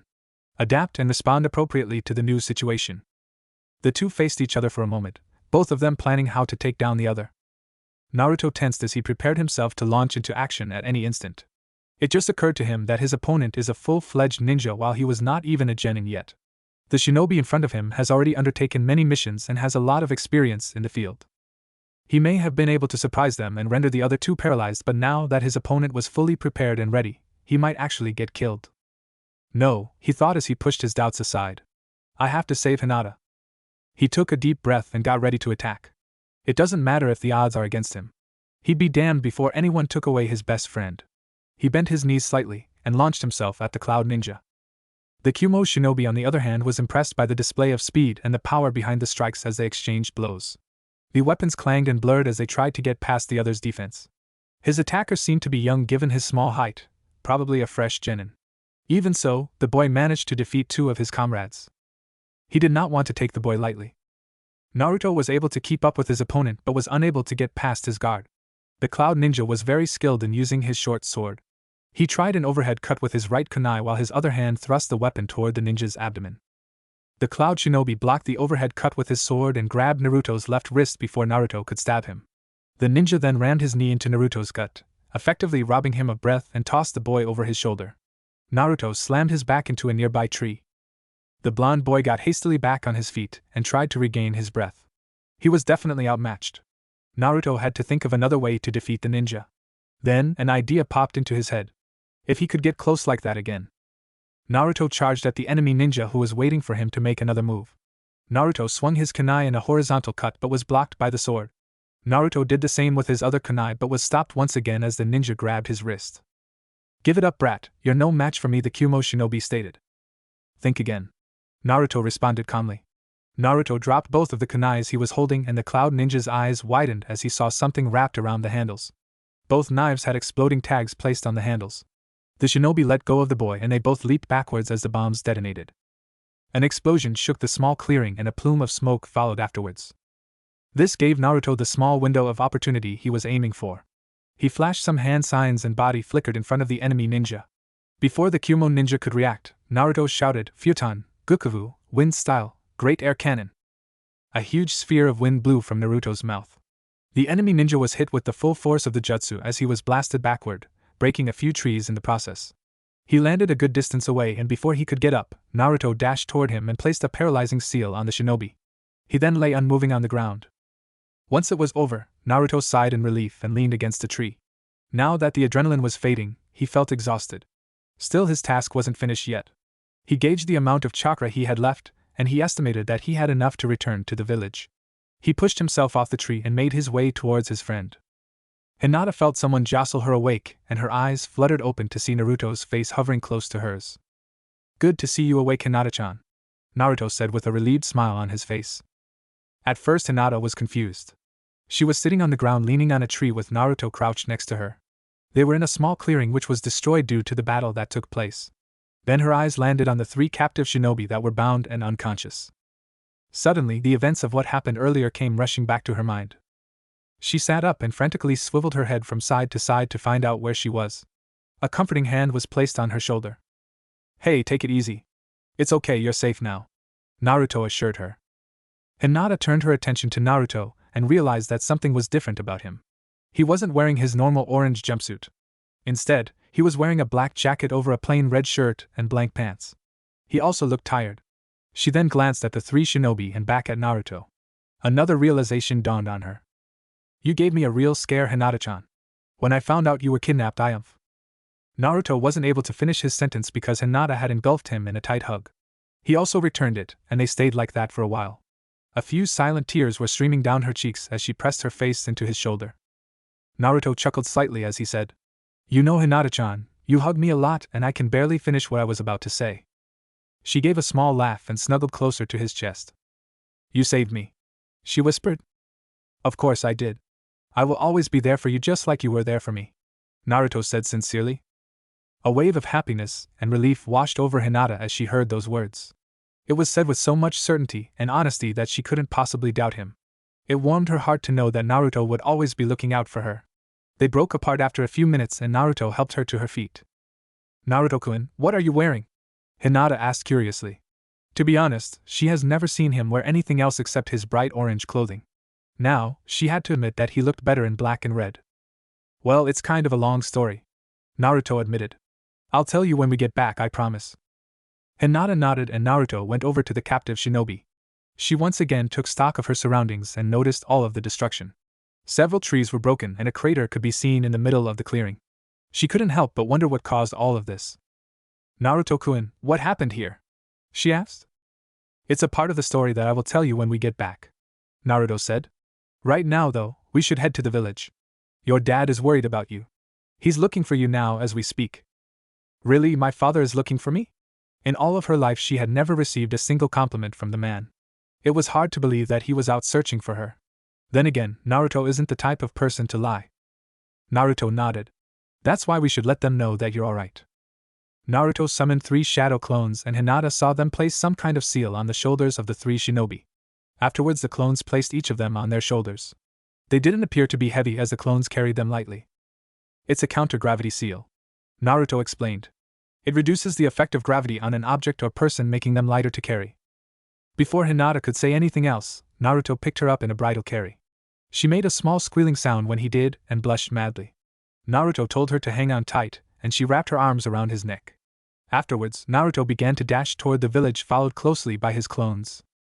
4 hours have passed since Sarutobi dispatched the search parties for the captured Hyuga heiress, and none of his ninjas have reported any sign of her. They were still searching, but it was beginning to look bleak. The Hokage was sitting in his office trying to calm a furious Hayashi. The clan leader also partook in the search for his daughter but found no trace of her as well. The Hyuga was pacing back and forth restlessly. Sarutobi had given up trying to reassure the man because he knew words would be futile. The only thing that Hayashi wanted was her daughter safe and unharmed. Suddenly, the door to his office burst open as his assistant rushed in the room. Hokage-sama. What is it? Hiruzen demanded. Before the assistant could answer, a small figure ran into the office with tears in her eyes. Father! Hinata cried as she rushed to Hayashi's open arms. The little girl clung tightly to her father's embrace and Hayashi stroked her hair, his composure of a strict and well-disciplined clan leader forgotten for the moment, as he held his daughter in his arms. Everyone in the room was silent except for Hinata's quiet sobs of relief. Sarutobi then turned his attention to the assistant. Who brought her in? The answer to his question was revealed when Naruto walked inside the office. Naruto bowed respectfully to the Hokage. Good evening, Hokage-sama. Hiruzen raised his eyebrows as he noticed the calm and collected blonde boy in front of him. He was not the loud and impulsive prankster at the moment. The tone in his voice was official and businesslike. His expression was neutral but serious. Hiruzen could not help but think how much the boy resembled his father. He could almost swear that it was Minato standing in front of him. Hayashi had already let go of his daughter but still held her hand as he also took note of the newcomer. He was surprised to see that it was the Jinchuriki of the Nine Tails. This wasn't what surprised him though. Hayashi has heard a lot about the blonde young boy over the past few years. They say that he is a troublemaker, unruly, and hot-headed. That is one of the reasons why he disapproved of his daughter's friendship with the boy. Now though, he was starting to wonder if everything he had been told about the boy was true, because that wasn't the boy standing in the Hokage's office. Naruto, would you care to explain how you happened to find our missing Hyuga heiress? Hiruzen asked. Naruto nodded and began recount the events of the previous hours. The Hokage listened intently, not wanting to interrupt. Inwardly he smiled at the boy's initiative to take action and couldn't help but feel pride in the boy when he told them how he defeated Hinata's captors. Hinata on the other hand stared at Naruto in wonder. This wasn't the boy who would play pranks often or paint the Hokage monument every other week. She felt like she was standing in a room with a different person. But somehow, she felt like she was seeing the real Naruto for the first time. Naruto finished his recount, and everyone in the room was silent for a moment. Well, first off, Naruto, let me commend you for your fruitful efforts tonight, Hiruzen told him. If it weren't for you, then young Hinata would not be here tonight. Thank you, Hokage-sama, Naruto said. Allow me to extend my thanks as well, Hayashi said. Naruto turned to the Hyuga clan leader and gave a respectful slight bow. It is my pleasure, Hayashi-sama. I would never allow my only closest friend to be put in harm's way. Naruto gave Hinata a warm smile, and she returned it with her own. Hayashi nodded in understanding. He then proceeded to head out of the Hokage's office with Hinata in tow. Father dash, Hinata started to say, but the clan leader held up a silencing hand to stop her. You may see him tomorrow when you are both fully rested, Hayashi said. I'm sure that the Hokage has some things to discuss with the boy. It took a moment for Hinata to decipher her father's words when it hit her. He was giving her permission to see Naruto. Do you mean it, father? Hayashi nodded and Hinata smiled in pure joy. She looked back at Naruto to see him smiling at her as well. I'll see you tomorrow, Hinata-chan, Naruto said cheerfully. With that being said, Hinata allowed her father to lead her out of the office. She couldn't wait for tomorrow. Naruto watched them leave and turned back toward the Hokage and regained his calm composure. He learned that when addressing to higher-ranking people such as the Hokage, he needed to exercise proper respect. You can relax now, Naruto. I appreciate the effort of showing proper etiquette, but I think we can make an exception for now, Hiruzen said while amusement was evident on his face. Naruto sighed in relief. You got it, GG. The Sandaime chuckled. I must say I'm impressed, Naruto. All of your training has paid off. Naruto stared at him with wide eyes. You knew? Of course I did, Hiruzen said. Did you think that I wouldn't notice you sneaking out of the village all the time? I was hoping that you wouldn't, Naruto admitted. Nonetheless, your actions today prove the excellent results of your training, Sarutobi praised. To be able to defeat 3 high Chunin ninjas at your age is a remarkable feat. Naruto blushed a little at the praise he was receiving. Maybe I got lucky. Don't sell yourself short, Naruto, Sarutobi reassured the young boy.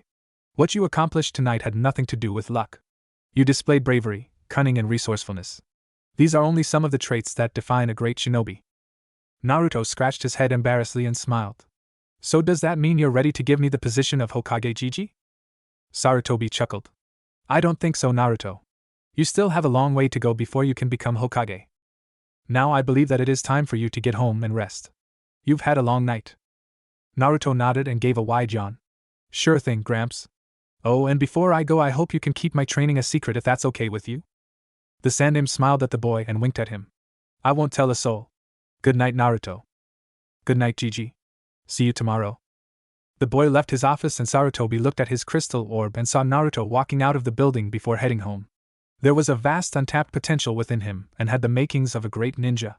The Sandaime will have to discuss the breach of the mutual peace treaty with the Raikage about the events that have transpired. The 3 Kumo ninja are currently being interrogated by Ibiki.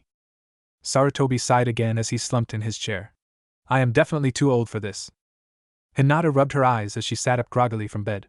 Early morning sunlight was streaming from her window. She gave a wide yawn and stretched her arms. For some reason she felt incredibly happy. She didn't care or know why, but she welcomed the sweet feeling.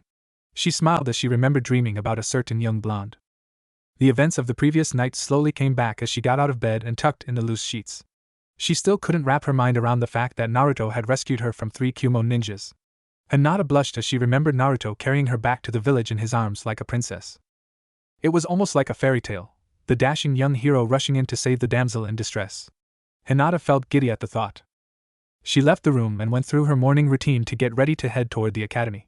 She ate a quick breakfast and quickly got dressed. She grabbed her things and started to head out. As she made her way to the gate, she saw her father waiting for her. Hinata bowed respectfully to the clan head. Good morning, father. Good morning, Hinata. Hayashi nodded. I believe you have an escort waiting for you.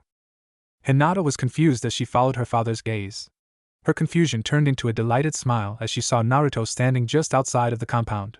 He saw her and gave her a wide grin and a friendly wave.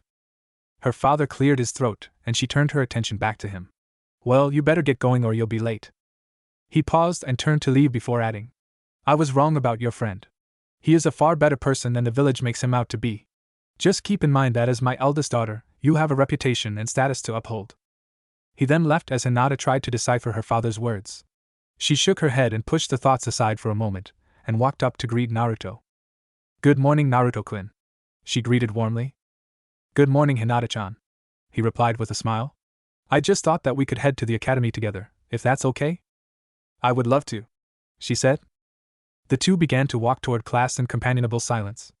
Hinata, for her part, was thinking of a way to open up a conversation but didn't know what to say. Luckily for her, Naruto spoke first. So Hinata-chan, are you excited for another year at the academy? He asked. Oh yes. I can't wait to become a ninja, Hinata said cheerily. Naruto smiled at her enthusiasm and was just as excited as she was. Yeah, just think, in just 2 more years, we're going to become genin. I'll have to put up with Irika-sensei's boring lectures, but it'll be worth the wait. Hinata giggled. We might even end up on the same team. I'd like that, Naruto said. He then took Hinata's hand in his, making the girl blush. Then the two friends continued to walk hand in hand toward the ninja academy. Naruto desperately tried to keep his eyes open and forced himself to pay attention to the lecture Irika-sensei was giving about the brief history of the village. The only problem was that Naruto already knew how the Leaf Village was founded. He studied and read about history every week in his father's cabin. His boredom was eating him alive. Naruto covered his mouth to conceal a wide yawn. He sketched some more doodles on his paper before turning his attention toward the girl seated beside him. Hinata was jotting down some notes, and was listening intently toward the lesson. Naruto found himself staring at her pale lavender eyes. He actually found them stunning and mesmerizing. Naruto often lost himself every time their eyes met. The shy girl he met 1 year ago that fainted on the first day of the academy was beginning to find her way into his thoughts every day now. She changed from back then when they started being friends. She would no longer stutter and faint whenever they did something together. She was gaining more confidence every day but would still blush when she saw him. Hinata held a great relevance in his life now. She was the first person that he befriended. Sure, the Hokage, Irika-sensei, and the people at the ramen shop cared and looked out for him, but Hinata was his first friend. She was kind, sweet, and understanding. She alone made him feel hopeful and optimistic. The Hyuga heiress could always see the good in people and make them feel more than what they are. Naruto smiled in spite of himself. She's like an angel. Hinata caught him staring and he felt his face getting hot. He looked away to hide the redness in his cheeks while Hinata was blushing as well. Coming to a decision, Naruto felt that it was time to tell her about what he really was. After the break, Irika-sensei announced for a sparring exercise. They gathered outside as the Chunin began to arrange the matchups. The first to go was Ino and Sakura. The two girls stepped up in the circle, all the while glaring daggers at each other. You should just give up, forehead, Ino taunted. I'm the one who'll win Sasuke-kun's heart. In your dreams, Ino pig, Sakura retorted. I'll be the one to have Sasuke-kun as a boyfriend. Irika sighed as the two girls continued to bicker and raised his hand to start the match. Begin. After 5 minutes the two girls went at it with the standard taijutsu, but the match soon turned into a wrestling competition as the two girls continued arguing over who Sasuke likes more. Irika put a stop to it immediately and called out the next pair. Shikamaru Nara vs. Choji Akimichi. The two boys didn't even bother to exchange blows. They both forfeited and Naruto had to hide a snicker as he saw Irika's irritated face. He then called out the next pair and it went on like that for a while. Hinata easily beat her opponent. Naruto congratulated her as she walked back to stand with him. Kiba was easily beaten by Shino because the Inuzuka charged in without thinking. Finally, Naruto's name was called. Naruto Uzumaki vs. Sasuke Uchiha. All of the fangirls encouraged and wished the Uchiha luck. As usual, the raven-haired boy ignored them as he stepped in the circle. Good luck, Sasuke-kun, Sakura cheered. Do your best, Ino shouted. Naruto sighed as he began to walk toward the circle. Do your best, Naruto-kun, Hinata said. I believe in you. Naruto gave her a confident smile and entered the circle. He knew he was going to lose because he didn't want to showcase any of his skills yet. He wanted nothing more than to put the arrogant Uchiha in his place, but he didn't think now was the best time to do so. He struck up the basic academy-style stance and Sasuke did the same. Irika raised his hand before shouting. Begin! The two boys faced each other for a moment before Sasuke charged with his fist cocked back. He was intending to finish the match with one blow and Naruto would openly take the hit. But it didn't happen like that. Time slowed down for a moment and Naruto could feel his heart beating rapidly. His instincts from his recent battle with the Cloud Ninjas were still on edge and active. Instead of seeing Sasuke in front of him, he saw an enemy shinobi ready to take his head off. His instincts took over against his will and time moved back normal. Naruto sidestepped the punch that Sasuke threw at him. The blonde grabbed the other boy's wrist and using his momentum, threw him over his shoulder. Sasuke landed on his back outside of the circle and everyone was stunned into silence. Damn it, Naruto thought. Irika dropped his clipboard in shock as he watched the match. It surprised him that Naruto was able to defeat the top student of the class in record time. Sasuke was in a similar state of surprise as he got back on his feet and turned toward his opponent. Naruto had beaten him effortlessly in one move. There was no way the dead last could have beaten him that easily. Naruto was desperately trying to think of a way to cover up his display of skill. Fortunately, Sakura came up with a plausible reason. That was a fluke. There's no way Sasuke-kun would lose, Sakura shouted. Naruto got lucky. Ino agreed. Yeah, Sasuke-kun can beat the dead last anytime he wants. Soon, most of the class believed the two and decided that it was indeed just a fluke. Sasuke soon recovered his snarky attitude and walked back into the building when Iruka-sensei announced the end of the sparring exercises. Naruto sighed in relief and was grateful for the quick save, although not everyone was fooled by the deception. Shikamaru frowned as he observed the blonde boy heading back inside with Hinata. He followed Choji back inside while still in deep thought. In all of their sparring matches, Naruto was never able to land a decent hit on Sasuke, much less win against him, and yet only a while ago, the blonde was able to effortlessly defeat the top student in class. There was also something else. When Sasuke lost, the blonde had a look of panic in his eyes as if he'd been caught stealing. This was an intriguing and complex mystery. Troublesome, the lazy genius thought. Naruto's hiding something. After class, Naruto and Hinata decided to head to their usual training grounds for some more practice. The place was empty, so they had the whole space to themselves. Naruto was feeling nervous. He had brought Hinata here not to train but to explain to her about why the villagers treated him like they did. He knew that she was always curious about it, but Naruto never gave her a straight answer. Now, he decided that she deserved to know the truth.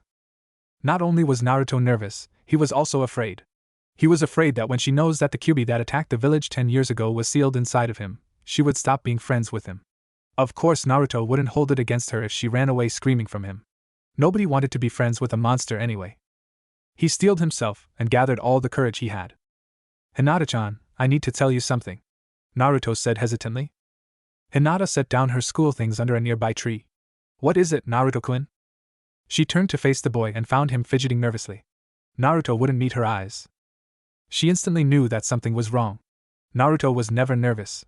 A cold feeling of dread crawled up her spine as she waited for Naruto to speak. She envisioned him saying that he didn't want to be friends with her anymore. Her heart ached at the very thought, and she forced herself to choke down a sob. Well, Hinata-chan, I have a secret that I've only found out recently myself about an incident that happened 10 years ago, Naruto said. It's about why the villagers treat me like an outcast and a monster. Only the Hokage and a few others know about what I'm going to tell you because it is an S-rank secret. Hinata felt a huge amount of relief that Naruto didn't end their friendship like she thought he would, but on the other hand she was curious about what he was going to tell her. She had asked him many times about why the villagers looked at him with hatred and disgust every time he walked past them on the street, but he kept avoiding the topic. She finally gets to know the reason. Hinata-chan, Naruto started slowly. You know about the Kyuubi attack 10 years ago and that the 4th Hokage saved the village by killing it, right? Yes, I remember. Although Hinata didn't know why he mentioned it or where he was going with this. The Yondaime died killing the Kyuubi and was hailed as a hero. Naruto nodded, but he couldn't meet Hinata's eyes. Naruto-kun, what are you trying to say? It was now or never in Naruto's opinion. Hinata, the Yondaime didn't kill the Kyuubi that night. It is impossible to slay a Bijou, they can only be sealed, Naruto said. The 4th Hokage couldn't kill the Kyuubi, so he sealed it into a child to prevent further destruction and to ensure the safety of the village. At this point, Hinata had put 2 and 2 together and couldn't believe what she had just been told. She had her hands covering her mouth while tears were running freely down her face. The sadness she felt was overwhelming. Naruto continued. And so the boy became the new Jinchuriki for the nine-tailed fox. The Sandaime passed a law that forbade anyone to speak or mention it. The Jinchuriki was therefore shunned and hated by the rest of the villagers. He was always alone and only a few people actually treated him like a person. That's why I dreamed of becoming Hokage someday, so that everyone will see that I'm not a monster and be acknowledged as a great ninja. After he finished speaking, Naruto felt a pair of arms wrap around him in a tight embrace. Hinata pressed her face into his chest and sobbed quietly. The boy returned the hug and the two just held each other for a while. Naruto was grateful for her presence and felt like a huge weight was lifted from his shoulders. Hinata's sobs subsided a little bit after a few minutes, and she just settled for basking in the warmth that her friend provided. She felt angry and sad about how Naruto had been treated all his life for something that was out of his control. Hinata had witnessed firsthand what the villagers did to Naruto on his birthday. She was ashamed of her village for causing him so much pain and suffering. And yet, despite his horrible and miserable childhood, Naruto was still able to hold on to his kind and caring nature. Instead of plotting revenge against who wronged him, he wants to become a ninja and protect them. Hinata's feelings toward the boy seemed to have deepened by a large amount now. Her feelings of admiration were beginning to turn into something much more potent. Her heart was beating faster and faster just by being close to him. Naruto-kun, I'm sorry, Hinata said softly. Naruto looked confused as he pulled back from the hug and stared at Hinata. Why are you apologizing, Hinata-chan? You have nothing to be sorry about. I do. I'm still too weak to protect those I care about from harm. Hinata told him. I don't want to be weak anymore. I want to be strong so that I can be the one to protect you like you do for me. I'm so sorry, Naruto-kun. Hinata felt fresh tears flowing down her face as she looked down. Then she felt Naruto's hand gently lift her head to face him. She found herself staring into a pair of the bluest eyes she had ever seen. It was like looking into the sky or the sea where you could stare at it for hours on end. Behind them, his eyes held kindness, determination, and honesty. You don't need to apologize, Hinata-chan, Naruto said sincerely. Strength isn't measured in jutsu or physical attributes. You're stronger than you give yourself credit for, and by the way, you've saved me more times than I can count. She could see that he meant every word. Thank you, Naruto-kun, she said. Naruto shook his head and chuckled. No, Hinata, it should be me thanking you. Hinata was panting slightly as she struck up her gentle fist stance once again. Although, she wasn't breathing as heavily as her two sparring partners as they also struck up the clan's fighting stance. The two Hyugas were reluctant to engage the clan heiress once more, but they had no choice. They would have to keep fighting until Hayashi, who was watching from the side, ended today's practice session. Ko, who was also watching, signaled the spar to begin again. The two clan members launched into action as they both tried to get past Hinata's guard and land a hit. Unfortunately, they were unable to do so because even with two attackers, Hinata was able to block and defend with proficient grace. The three combatants had activated their Byakugan and continued to trade blows. For the past 2 years, ever since Hinata learned the truth about Naruto's status as a Jinchuriki, she had requested the blonde to help her train and become stronger. Naruto agreed, but warned her that his kind of training would be difficult. Hinata didn't care as long as she was able to gain strength to protect her friend. They trained every after school and during no school days. True to his word, Naruto's training was indeed difficult and exhausting. During their first 2 months, Naruto was forced to carry Hinata home after their sessions because of her lack of energy after training. Although it was a strenuous and long process, Naruto's training was paying off. Hinata was surprised when Naruto was able to help her polish and improve her gentle fist style. They would often spar at full force with either one holding back. She always lost because she was never able to land one blow on her friend while she was battered up and bruised. Despite her inability to defeat the blonde in a spar, Naruto assured her that she was improving remarkably. Naruto also trained her with ninjutsu, elemental affinities, and chakra control. They found out that her element was water, so he taught her a few basic water-based jutsus. He taught her how to walk on the vertical surface of a tree to walking on water. Of course, after she had mastered these exercises, they took it up to another level by fighting on a vertical surface and on top of the water. She has gotten proficient in both, but not once was she able to beat Naruto. Her friend was a great teacher. He was knowledgeable, patient, and encouraging. He taught her many things about the life of a ninja and the roles they play. He answered her questions and supplied important information on things and such. Despite their rigorous training schedule, it didn't mean they didn't have time for breaks every now and then. Every week, they would allot one day without training to rest and just hang out.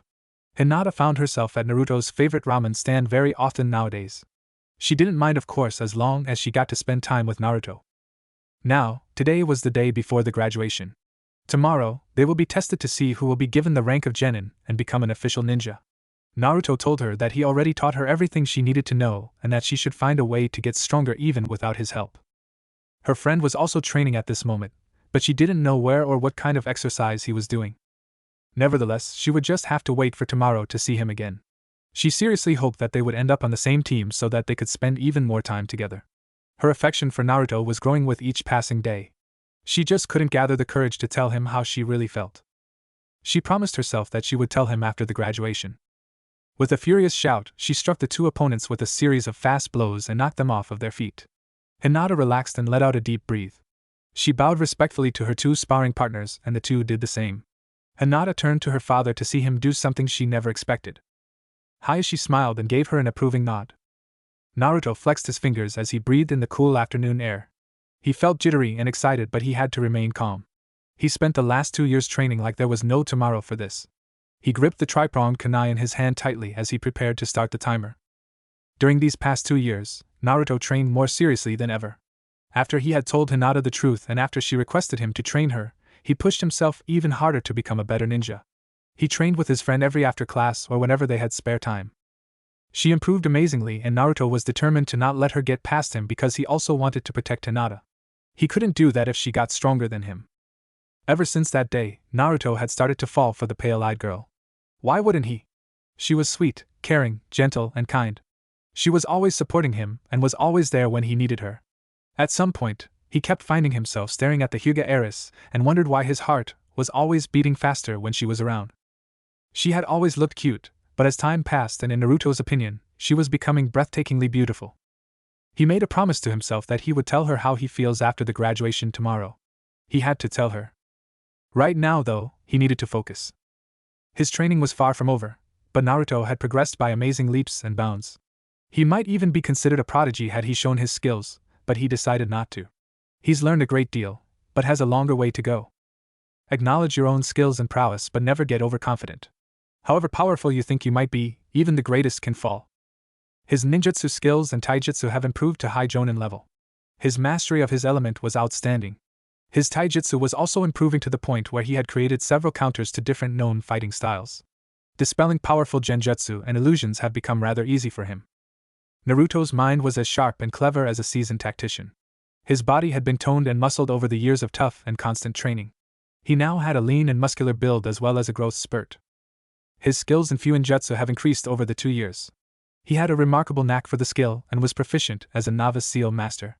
He has created several useful seals over the past 2 years and improved a few of the existing ones by tweaking it a little. Now, he was finally ready for his father's high-level Fuinjutsu, the Hiraishin. 5 of his father's kunais were positioned in 5 different locations. His task was to eliminate the straw dummy that was close to it and retrieve the kunai. Also, he had to do this within the time space of just 20 seconds. He needs to be quick, agile and decisive. Naruto tossed the kunai he was holding high above his head. He pressed the start on the timer before disappearing with a yellow flash. Naruto teleported to the first kunai. It was stabbed into the ground next to a straw dummy in a crouch. In one fell swoop, he grabbed the kunai and beheaded the target before flashing to the next location. The next one was embedded in a tree trunk. Naruto grabbed the handle of the knife with his other free hand while he stabbed the dummy with the kunai from before. As soon as he did, Naruto yanked the kunai from the wood and teleported to the next kunai. The third was placed up on a high branch with the target on another tree. Naruto appeared on the branch next to the knife. He threw one of the kunai he was holding toward the dummy perched on another tree. He quickly grabbed the third dagger and placed it in a holster before flashing to the one he just threw and chopped off the head of the straw dummy. After he did, he placed the dagger in another holster, leaving him with one in his right hand before teleporting to the next. The fourth kunai was placed in a small clearing with 2 target dummies on the opposite ends. Naruto appeared next to the kunai and took it out of the ground with his left hand. He threw the one on his right toward the target in front of him, and the knife on his left toward the one behind him.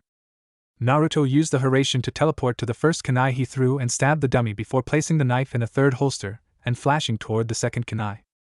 He appeared next to the sailing dagger and grabbed it in midair before cutting the dummy in half. Afterwards, he used the Hiraishin to teleport next to the last kunai. The last part was a tricky one. The kunai was embedded in the ground next to the lake. The target dummy was positioned in the middle of the calm body of water. Naruto threw the kunai in his hand toward the target and picked up the one on the ground. As soon as he heard the kunai he threw nailed the target, he quickly teleported next to it and grabbed it before flashing back to where the timer was placed.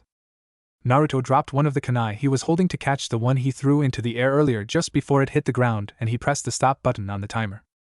Naruto gave himself a moment to catch his breath before he surveyed his handiwork. He checked the timer, and he gave himself a congratulatory smile. He completed the exercise in 19 seconds. He then placed all of his father's tri-pronged kunai in a storage seal where he had 30 more, although he kept one in a holster next to his normal kunai holder. He always made sure that one of them was ready for instant usage. Of course, he would only use the technique in a life and death situation. Naruto couldn't help but grin at his accomplishment as he placed the storage scroll in his pouch. He had 3 storage scrolls in his pouch. One held an emergency first aid kit, a set of spare clothes, and some rations. The second one held an entire set of shuriken, kunai, ninja wire, explosive tags, and smoke bombs. The third contained 30 of his father's kunai. He had finally mastered the Hiraishin, one of the Yandame's most legendary jutsus, the jutsu that single-handedly defeated an army of IWA shinobi that granted Minato Namikaze the flee-on-sight order in the bingo books. The grin never left Naruto's face as he headed back toward the village.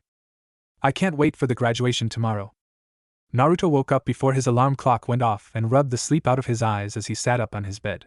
It took him a moment to realize the date today, and the moment he did, Naruto shot out of bed to get ready.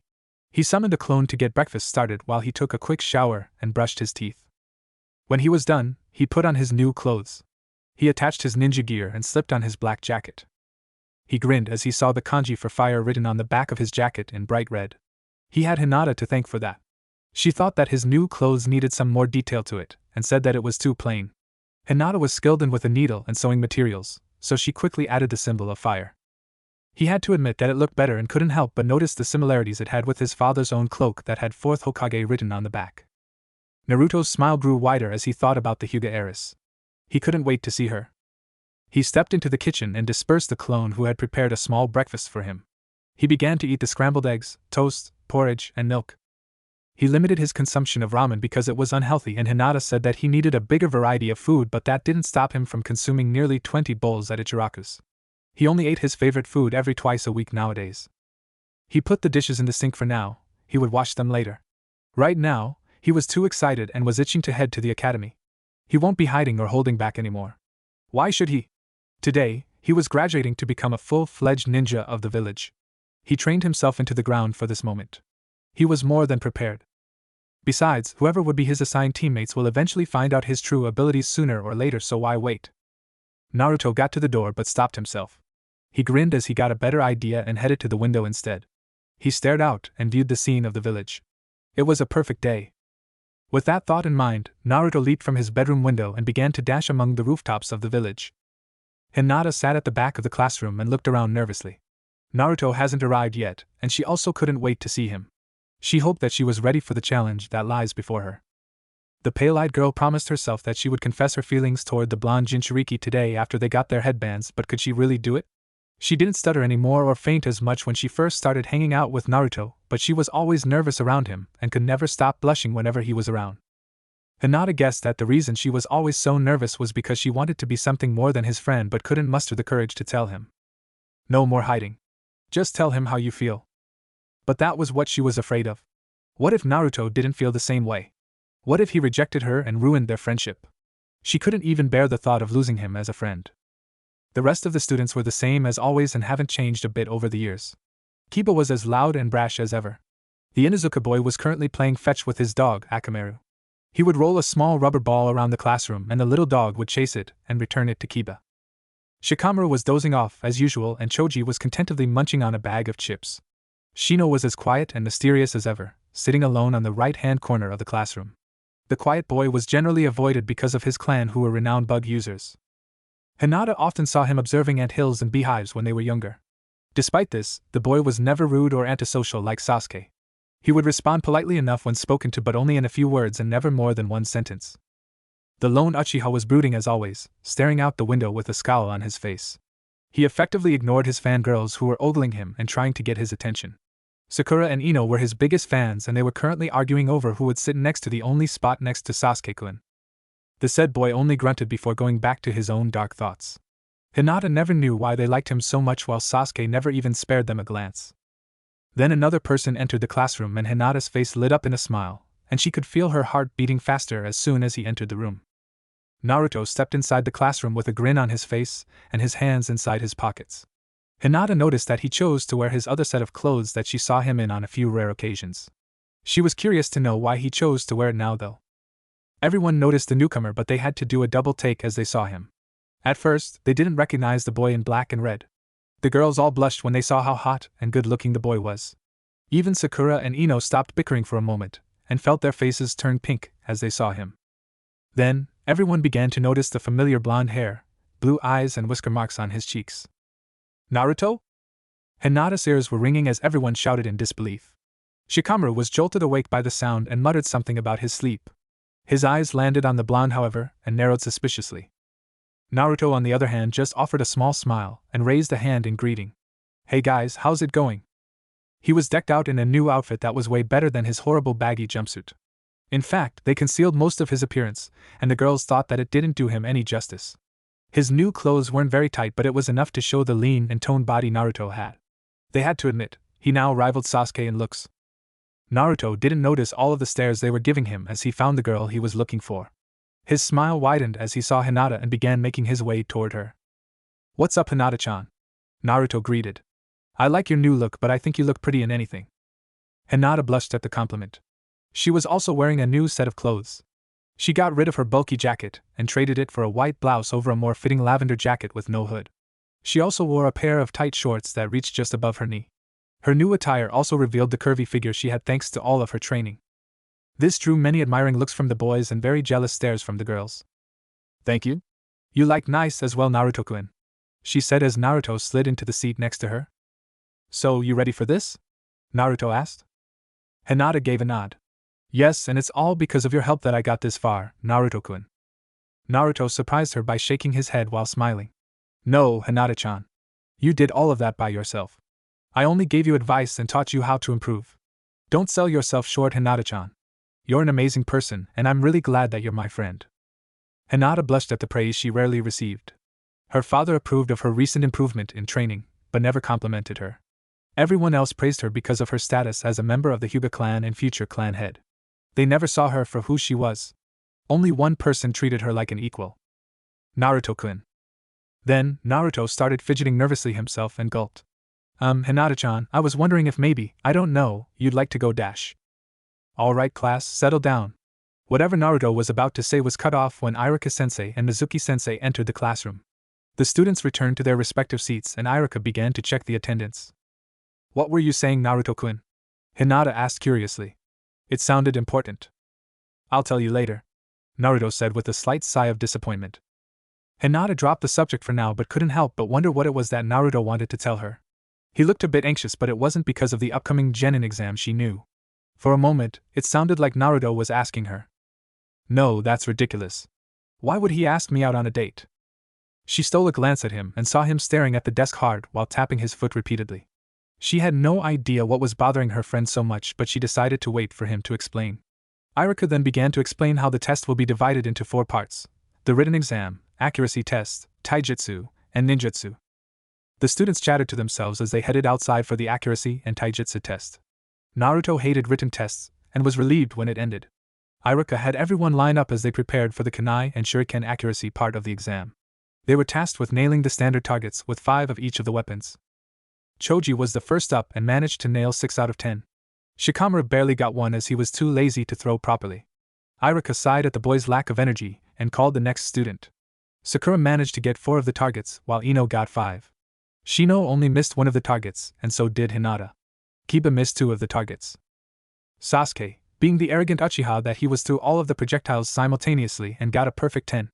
The boy was always a little bit of a show-off. Finally, it was Naruto's turn. Naruto stepped up and picked up the weapons and prepared to throw them. Iruka prayed silently that he would at least get a passing grade. Then Naruto surprised them all by turning around and throwing the weapons simultaneously just like Sasuke did, but with one slight difference. He threw them all backward. Everyone's jaw hit the ground as Naruto nailed all of the targets without looking. He turned around and gave himself an approving nod as he walked back to stand next to Hinata, who was giggling at her friend's antics. Naruto-kun, I think that was a bit too much, don't you think? Hinata asked. The blonde responded with a sly grin. He leaned in close to her and whispered. They haven't seen anything yet. Hinata shook her head but could not stop smiling. Her Naruto-kun would always be a prankster at heart, and he just loved to mess with people whenever he got the chance. Iruka was still in a state of disbelief, shock, and pride. His student was able to hit all of the targets perfectly without looking. What's more is that the student was Naruto, the class clown and prankster who couldn't even hit more than 2 shuriken and kunai. However, he quickly shook himself from the surprised stupor. Well done, Naruto! Enormous pride was evident in Iruka's voice as he praised the blonde. He always knew that the boy was just a late bloomer and would eventually turn into a fine ninja one day. That was an excellent display of accuracy. Now we must move on to the taijutsu part of the exam. All of the students just nodded dumbly as they still couldn't get over the fact that Naruto managed to ace the accuracy test. What the hell? Kiba shouted in confusion. When did Naruto become so good with kunai? Last I checked he couldn't even hit the side of a house if he had 100 shuriken. Shino just remained silent, but his gaze however lingered on the blonde with newfound interest and curiosity. Shikamaru just sighed. Troublesome. HM? What's wrong, Shika? Choji inquired as he noticed his friend's audible sigh. Naruto's finally shown himself. Shikamaru told him. What do you mean? Sometimes, Choji wished that his friend would take the time to explain. He wasn't as smart as the Nara boy, and Shikamaru often left him in the dust when it came to tactics or things that require a brain to solve. The lazy genius pointed at the blonde boy who was telling Hinata a joke. Since when did Naruto manage to get a perfect mark in shuriken and kunai practice? If I remember correctly, the most targets he could actually hit were only 4. Now all of a sudden he could hit all of the targets without even looking? Something doesn't add up. Nobody can just improve dramatically overnight. So that means Naruto has managed to keep his real abilities hidden from everyone this whole time. It was Shino who finished the theory. He walked up to them and stood beside Shikamaru to observe their blonde classmate. He couldn't help but overhear their conversation and has come to the same conclusion himself. Shikamaru regarded the boy with a respectful but lazy nod of his head. It seems like it. Although, it looks like someone else already knew of Naruto's true potential. Shino said and subtly gestured toward Hinata, who was giggling at a joke Naruto told her. Shikamaru nodded again.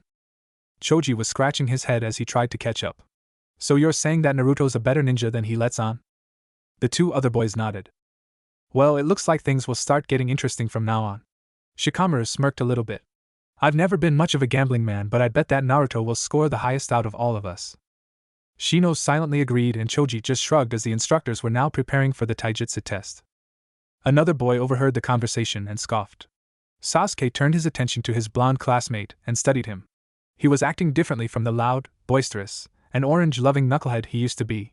He was calmer and more confident than usual. His smile was never lost and Sasuke could see something new in the boy's eyes: intelligence. Sasuke pushed the thoughts away for now as he remembered his real goal. Naruto's not important right now. Even if he did get stronger, there's no way he can beat me. I have to get stronger if I ever hope to kill him. Just wait, brother, your time will come and I'll avenge the Uchiha for what you did.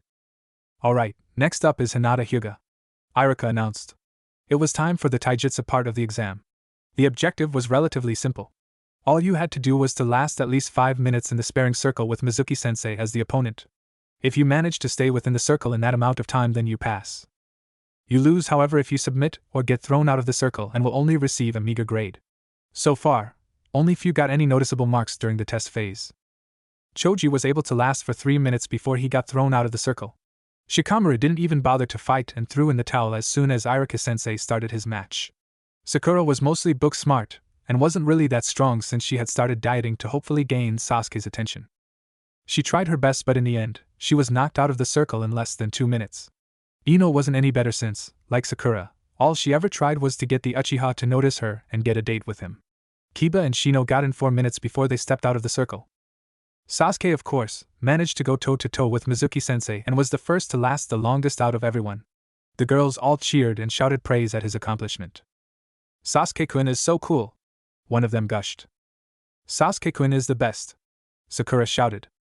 Ino nodded in agreement. If anyone will be Rookie of the Year, it'll be Sasuke-kun. Shikamaru just sighed at how the girls were acting. Troublesome. Why do girls have to be so loud?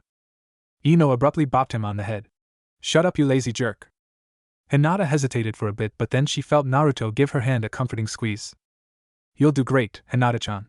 He gave her one of his trademark confident grins that always made her heart flutter inside. She nodded and took her place in the circle a few feet away from Mizuki-sensei. Hinata struck up her gentle fist stance as she waited for Irika-sensei to begin the match. Begin! The fight that took place consisted mostly of Mizuki unleashing a set of attacks but never even came close to hitting Hinata. The pale-eyed girl used her fluid movements to dodge the older Chunin's onslaught of kicks and punches. Naruto smiled as he couldn't help but admire her graceful swing of her arms or legs as she moved to dodge a roundhouse kick from Mizuki. This was the result of all their hard training over the past 2 years, and he was greatly impressed. She looked like she was dancing some sort of ballet that was so natural that it was mesmerizing to watch. Most of the students were also admiring Hinata's strange movements to dodge the attacks. Eventually, her time was up and she dropped her pose as she bowed toward Mizuki-sensei, who was looking a little winded. Way to go, Hinata-chan! Naruto cheered. The girl blushed a little bit at hearing Naruto's praise. Great job, Hinata, Irika said. He was pleased to know that at least one kunoichi was taking her training seriously instead of obsessing over one boy. He marked down her score and called out the last student. Naruto Uzumaki. Good luck, Naruto-kun, Hinata said as Naruto made his way to the circle. He shot her a smile and entered the circle. This is going to be good, Shikamaru muttered. Naruto stood a few feet away from a very smug-looking Mizuki. The blonde smirked as he realized that Mizuki-sensei was probably underestimating him, and still saw him as the dead last who couldn't even hope to pass the genin test. Well, he would just have to prove him wrong. I hope you're ready, sensei, Naruto said as he assumed a fighting stance. I won't just pass. I'll beat you. Mizuki snorted. Don't get too confident there, Gaki. The smirk never left Naruto's face. Iruka brought down his hand to signal the match. Begin! Mizuki wasted no time and rushed at Naruto the moment it started. The boy was ready, however, and waited for the last minute. Naruto dodged Mizuki's first punch that was aimed at his head and blocked the follow-up roundhouse kick from his right side. Then, the Chunin instructor threw another punch at his head and the blonde boy fell into a crouch to avoid the blow. What happened next was Naruto using both of his legs to push off from the ground and slammed his right knee under Mizuki's chin. The forceful blow lifted the Chunin off his feet, but he managed to stay in the sparring circle and staggered slightly. The blonde boy was already in his fighting stance while Mizuki was rubbing the part of his jaw that Naruto hit. He shook his head to rid himself of the slight daze he experienced, and also assumed his fighting stance. "Nice moves, Naruto," Mizuki told him. Although he said it with a calm tone and carefree smile, he couldn't keep the slight irritation and nervousness from being heard. "Thanks, Mizuki-sensei," Naruto replied. The boy picked up on the slight hesitation in his voice but didn't know why. He shrugged it off for now. Mizuki charged again, but this time he was more wary of the blonde's taijutsu skills and proceeded with caution. The two began to exchange blows as the Chunin tried to get past Naruto's guard. However, Naruto easily deflected and dodged all of Mizuki's attacks and was beginning to get the feel of his attack style and pattern. It was then that Naruto decided to end the match. Mizuki tried to use a feint by pretending to aim a kick at him but threw a punch instead. Naruto countered easily enough by grabbing the instructor's wrist and twisting his arm into a submission hold. Mizuki grunted in pain as the blonde twisted his arm behind his back and delivered a chop to the back of his knees which made him collapse to the ground. The next thing he knew was that he was laying face first on the ground while Naruto kept him in a firm submission hold with a foot planted on his back. The blonde smiled down at him. "I win this one, Mizuki-sensei," Naruto said good-naturedly. No matter how hard the Chunin struggled, he couldn't escape the blonde's firm hold on him. "I yield," Mizuki grudgingly said. Naruto let go of the instructor and turned to see the shocked faces of his classmates. Iruka almost dropped his clipboard. He resisted the urge to snicker at their expressions and chose to reclaim his place beside Hinata. "Great job, Naruto-kun," Hinata said. She was happy that her friend not only managed to pass but was also able to force Mizuki to submit. They were now a shoe-in for the promotion to Genin, and Hinata desperately hoped that they be placed together on the same team. Naruto scratched his head sheepishly. "Thanks, Hinata-chan." Iruka was pinching himself repeatedly to convince himself that he wasn't dreaming or under some kind of hallucination. Naruto, who was the least likely student to be promoted to Genin, was able to ace the accuracy exam and defeat his fellow Chunin in a taijutsu match. Granted that Mizuki wasn't going all out, but Naruto had defeated him with such ease that the scarred Chunin wondered if the boy was holding back as well. "Excellent work, Naruto," Iruka said after a moment. He smiled proudly at the boy and told everyone to go inside for the ninjutsu part of the test. Mizuki, on the other hand, was fuming. He got his ass handed to him by a boy who wasn't even a ninja yet. Other than that, he could feel his plan starting to crumble away. He originally planned for Naruto to steal the Forbidden Scroll after he failed and convince the boy that it was a part of the test. Obviously, he wouldn't be able to use him now as he had a high chance to pass. He would just have to steal the scroll himself and deliver it to Orochimaru. "Did you just see what I saw?" Sakura asked. "Naruto beat Mizuki-sensei like it was nothing." Ino nodded. "I know, right? It's hard to believe that he's the same orange-loving prankster from back then." The two girls now wore their new Konoha forehead protectors as they waited outside the academy for Sasuke to see if he wanted to celebrate and get something to eat. Of course, the two bickered over who Sasuke liked more and who would end up as the boy's true love. Thankfully, the two got tired of arguing and decided on another topic for the moment. "And what's with the sudden change of outfit?" Ino wondered. "Not that I'm complaining. Naruto's gotten much more attractive without the ungodly orange." Sakura turned on her friend. "Are you betraying Sasuke-kun for Naruto?" "Of course not," Ino defended. "Sasuke-kun will always be the best. I was just curious, that's all." Suddenly, Choji and Shikamaru exited the academy with their new forehead protectors that signified their promotion. "I can't believe it, you actually passed?" Ino exclaimed and pointed at Shikamaru. "Do you have to be so loud?" Shikamaru complained. "I swear I could hear your voices from a mile away." This earned him 2 punches from both girls. The Nara heir was left grumbling about screeching banshees. The 2 girls decided to ignore him and get back on topic. "Besides, haven't you noticed how he was acting earlier?" Ino asked. "He was able to keep his mouth shut for a whole hour." Sakura looked thoughtful. "Now that you mention it, he was pretty tame today." "There's much more to it than that." Shikamaru decided to take part in the conversation. "Naruto's been holding back a lot more than you can imagine. Face it, how can someone like Naruto, who practically failed at everything in the academy, suddenly take down a Chunin instructor and hit all of the standard targets with no sweat. Ino huffed. Speak for yourself, you lazy jerk, you're just one spot behind Naruto in the class rankings. It's because everything's so tiring. If I had my way, I would just skip school and cloud watch all day, but my mother would yell at me nonstop. Shikamaru shuddered a little bit. I would rather go to school than face that. If it were up to me, Choji spoke up with his mouth full of chips. I would be eating all of the barbecued pork I could all day long. Food is always on your mind, Choji, Ino said. I feel sorry for the one that ends up on the team with either one of you two. Oh, irony. The small group heard the door to the academy open and Sasuke walked out with his new hideout wrapped around his head. The boy had his usual arrogant attitude as he ignored the two girls who began to pester him. Sasuke-kun, I knew you could do it, Sakura cheered. Do you want to go out and celebrate our promotion together? No way, if anyone should go out with Sasuke-kun, it should be me, Ino said heatedly. How about it, Sasuke-kun, want to go out? The boy just grunted and continued to ignore him while he started to head home, leaving him to his darker thoughts. I'm one step closer to becoming stronger. Just a little more and I'll be ready to kill you, brother. The raven-haired boy disappeared around the next corner and left Ino and Sakura in a disappointed state. Of course, it didn't last long and they began to blame each other for why their crush didn't respond to them. See, what you did, Sakura, Ino accused. Sasuke-kun thinks you're too clingy and now he doesn't want to go out with either of us. The pink-haired girl turned on her friend. You were just as bad, Ino pig. Forehead, the blonde retorted for a lack of a better comeback. The two were so caught up in their argument and Shikamaru and Choji already left to head home that they failed to notice Hinata exit the academy, who also graduated, and walk up to her father who was waiting nearby. Well done on becoming a ninja, Hayashi said in an emotionless voice. Hinata bowed slightly. Thank you, father. It wasn't much of a compliment, but it was something. Hayashi turned to leave. Come, we must head back to the compound. Hinata fidgeted a bit nervously. Actually, father, I would like to wait for Naruto-kun. Hayashi looked at his daughter and raised his eyebrows. She looked at him with pleading eyes and Hayashi sighed. There was something that he needed to talk to her about, his concerns about the blonde Jinchuriki when they got home. Even without his Byakugan, he could see that his daughter was beginning to spend more time and grow closer to her friend with each passing day. He would explain everything to her later. Very well, but be home before 8. There is something I must discuss with you. Hinata smiled brightly at her father.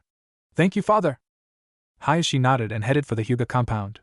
He has never seen his daughter so happy before. Her mother's death took a great impact on the girl's personality and turned her into the shy and timid girl she was today.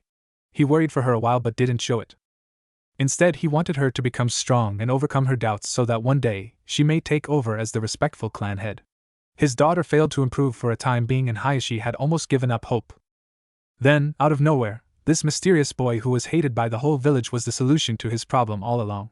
He gave her daughter the strength to reach her true potential and always managed to pull her out of her own doubts. Hayashi didn't miss the look Hinata gets when she sees the blonde. It was obvious that his daughter was beginning to fall for Naruto. Funny, he thought. The heiress to one of the most respected clans in Konoha falls for the village outcast.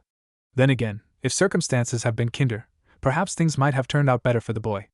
After all, he was technically a prince in the village. He stopped in his tracks for a moment and gazed at the Hokage monument. The giant stone head of the Yondaime gazed down upon the village. Hayashi of course knew the truth about Naruto's true parentage. Hayashi was no fool, even he could see the similarities between the fourth and his son. Plus, his late wife was a friend of the Hokage's own spouse and he himself had fought beside the man during missions and war. Back then, Minato Namikaze wasn't known as the Hokage but as Konoha's Yellow Flash. Hayashi sighed. I wonder how it would have turned out if you survived that night. Hinata frantically threw pieces of clothes after clothes behind her as she tried to find something suitable to wear. It was times like these when she wished she could have asked Ino or Sakura for some advice about fashion and what boys found attractive. Cursing silently, she threw away another blouse that she thought was too plain. She definitely needed to allot some time to go clothes shopping for special occasions such as these. Would you like to go out on a date with me tomorrow, Hinata-chan?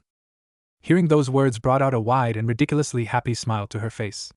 Even thinking about it was enough to make her blush and make her heart beat faster. She felt extremely giddy and excited. She would be meeting up Naruto later this afternoon at their usual training ground for their first and real date. It took a huge and conscious effort for her to prevent herself from fainting when he had asked her out. Wani-san, you're making a huge mess, her younger sister Hanabi stated. Hanabi was currently sitting on her sister's bed as she threw away another set of clothes that her sister deemed unworthy. The younger Hyuga sibling rolled her eyes at her sister's antics. She didn't know why Hinata was so nervous. Hanabi has deduced that it was all because of some boy her sister probably liked. Obviously it was the blonde and whiskered boy that she saw with her sister most of the time. Hanabi scrunched up her nose in distaste. She never really understood the concept of relationships. Of course, she was still only 7 years old, and she still hasn't matured enough to find anything attractive about the opposite sex. To her, boys were loud and stupid like her classmate, Konohamaru. All they wanted to do was to prove who was better at this or that, and Hanabi found it irritating. The younger Hyuga sibling picked up a piece of littered clothing next to her and held it up for inspection. What about this one, Nae-san? Hinata paused to look at it for a moment and shook her head. It's too casual. I'm looking for something that makes me look good, but I don't want him to think I'm overdressed either. The younger Hyuga sibling sighed as she put the blouse on top of the discarded clothes pile. If you don't pick out something to wear soon, you'll be late for your date. I know! Hinata nearly screamed in frustration. The two siblings have gotten on better terms with each other recently. Ever since Hinata was able to beat Hanabi for the first time a couple of months ago, the younger sibling could finally acknowledge her sister's superior skill. They could talk more freely now and spent a lot of time with each other besides juken practice. Hinata was elated by the fact that she and Hanabi were talking again. Over the years, her younger sister saw her as unworthy and shared the same belief with the elders that she was not the ideal future clan head. Now, though, her sister was finally able to see her in a new light and as someone to look up to. She was grateful that the two of them would be able to make up for the lost time they were distant from each other. Well, one thing's for certain, Hanabi said as she stood from the bed. What's that? Hinata asked curiously. She stopped and turned to face her sister for a moment. Hanabi smiled. We definitely need to do something about your wardrobe. Promise me you'll take me with you if you plan on buying new clothes, okay? Of course, Hinata said, smiling as well. Hanabi held up her right pinky finger, and Hinata wrapped her own around it. It's a deal, Hanabi said. Oh, I almost forgot that I had juken practice today with father. I'll see you later, Nae-san. She watched her younger sister leave the room and stared at the door for a moment longer. She couldn't believe how her life did a complete 180 in the span of a few months. Her relationship with her sister was improving with each passing day. All of her training was starting to pay off, and now her father acknowledges her. Most of all, she was finally going on a date with Naruto. The thing she dreamed of doing with the blonde was finally a reality. Then, out of nowhere, her father's words from yesterday came crashing on her like a landslide. Hinata, you must forget about Naruto. You can still be his friend, but nothing more than that. I know that this is not what you want to hear, but I will explain the reason behind this. That was so cool, boss. Konohamaru exclaimed as ran to catch up with Naruto. Ever since he left the Hokage Tower to get his ninja ID taken, the kid's been following him around and worshipping like he was a super cool idol or something. Naruto cursed silently as Konohamaru caught up with him. The kid just came barging in the Hokage's office followed by a jonin he had never seen before while he and the Sandaime were catching up on a few things. The young Sarutobi didn't even make it 5 steps before he tripped over his own lengthy scarf and landed face first on the floor. The young boy then blamed him for sabotaging his attempt to surpass his grandfather and become Hokage himself. The blonde boy just scoffed at him and told him that just because he was the Hokage's grandson didn't mean that he should get any special treatment. He bopped him on the head for good measure before leaving the office. For some reason, the boy seemed unaffected by his actions and now placed him on a pedestal by calling him boss. So boss, I bet you know a lot of cool high-level jutsus, huh? Konohamaru nudged him. Do you mind teaching me some? Look, Konohamaru, I don't know if you've noticed, but I'm kind of in a hurry, Naruto said. It wasn't a lie. He really was in a bit of a rush because his date with Hinata was only 2 hours from now, and he didn't want to be a minute late. He needed to get a shower and a new fresh set of clothes before heading over to Ikaraku's to pick up their food. He requested Tuchi-san to whip them up something for their picnic, and the cook was happy to oblige. Naruto smiled a bit as he reminded himself of that fact. He managed to ask Hinata out on a date. At first, he was really nervous and his palms got clammy as he found her outside of the academy waiting for him. He figured that it was the best time to ask her because teen placement wasn't until Monday, so they had the entire weekend to themselves. He kind of just blurted it out but was elated when she accepted. Now they were to meet at Training Ground 17 at 3 o'clock this afternoon. Unfortunately, he might be a little late. Come on, boss, Konohamaru insisted. I'm a fast learner and Ebisu-sensei could probably help me master it. Konohamaru ran ahead of him and stood to block his path with his arms crossed. The look of determination told Naruto that the boy wasn't going to leave him alone until he agreed. He can say this for the kid, he was stubborn and he respected that. Naruto sighed. You're going to keep following me around until I say yes, aren't you? The boy nodded. Alright, fine. Naruto said, but held up a finger to stop the little boy from celebrating just yet. But first, tell me why you're so eager to do this. Konohamaru's wide smile slowly faded as he saw the serious gaze directed on him. The younger boy turned his gaze toward the ground and mumbled something inaudible. Could you speak a little louder? Naruto prompted. The Sarutobi clenched his fists in frustration and just blurted it out. It's because people don't see me, okay? When they see me walking past them, they can only see the honorable grandson of the Hokage, and not Konohamaru. I'm nothing but a shadow of my grandfather, and I want to change that by surpassing him someday. Then I'll become the greatest Hokage this village has ever seen. He accentuated his statement by pointing at the great Hokage monument. Naruto could almost see the fire burning inside of the kid's eyes, a fire that would be later fueled by an unyielding spirit. The blonde turned his attention to the fourth giant stone head for a moment before turning back to Konohamaru. Naruto grinned and nodded. Good answer. Alright, I'll show you one jutsu and give you some tips, but that's it. Awesome. Konohamaru pumped his fists and followed one step behind the blonde as he led them someplace they could use. And just so you know, Naruto spoke, becoming Hokage isn't that simple. Why's that?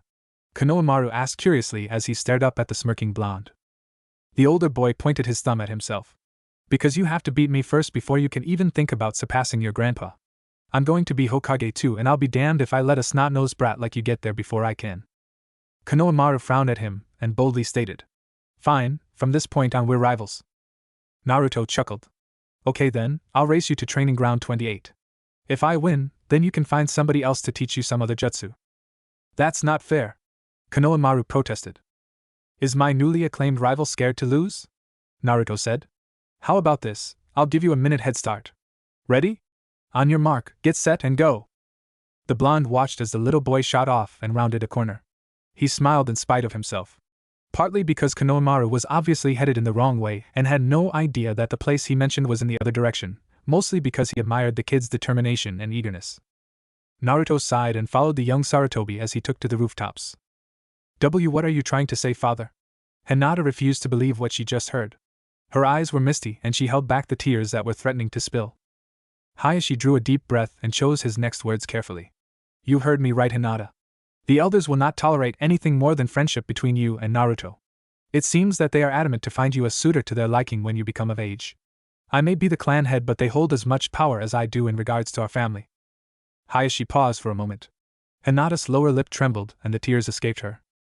We Hyugas have been a pure bloodline since the beginning. No one has ever married an outsider of our clan. I was lucky enough to have met your mother, who was an amazing woman, and before I knew it, I fell for her. I was very fortunate to be able to marry for love. Others inside our clan are not given that privilege. Hinata couldn't take it anymore and she sobbed quietly. Being reminded of her mother was still too painful for her. She knew where her father was headed with this, and at least he was being nice and considerate for a change. He probably wanted to break the news to her in the gentlest way possible. Of course, she already knew about the clan's laws since they were drilled into her head when she was younger. If a Hyuga were to have a relationship with someone outside our clan, we are bound to take precautions and ensure our bloodline is kept safe. Anyone who does so will be placed with the caged bird seal to make sure that no one can steal our Byakugan. As a father, I cannot and will not let them place that abomination on any of my daughters. Her father stood to leave and his expression softened. He placed a comforting hand on his daughter's shoulder, and the teary-eyed Hyuga looked up to meet her father's gaze. Naruto is a great and wonderful person, Hayashi admitted. For a while, I also thought that he was nothing more than a loudmouthed fool who spoke nonsense and should be ignored most of the time. I can honestly say that I was mistaken. I'm grateful that you met him. I fear, though, things will not work out for the two of you in the future, and you shall only find pain if you continue to pursue him. Why? Hinata sobbed. It was like fate was intentionally mocking her. The boy she liked finally gave her an opportunity to take their friendship and turn it into something greater. Now all of a sudden the hope of ever having a future with Naruto as more than friends was falling apart, and it hurt just by thinking about it. I am so sorry, Hinata, was all Hayashi could say before he left the room. As soon as Hayashi closed the door behind him, he could hear his daughter's quiet sobs and he was powerless to do anything about it.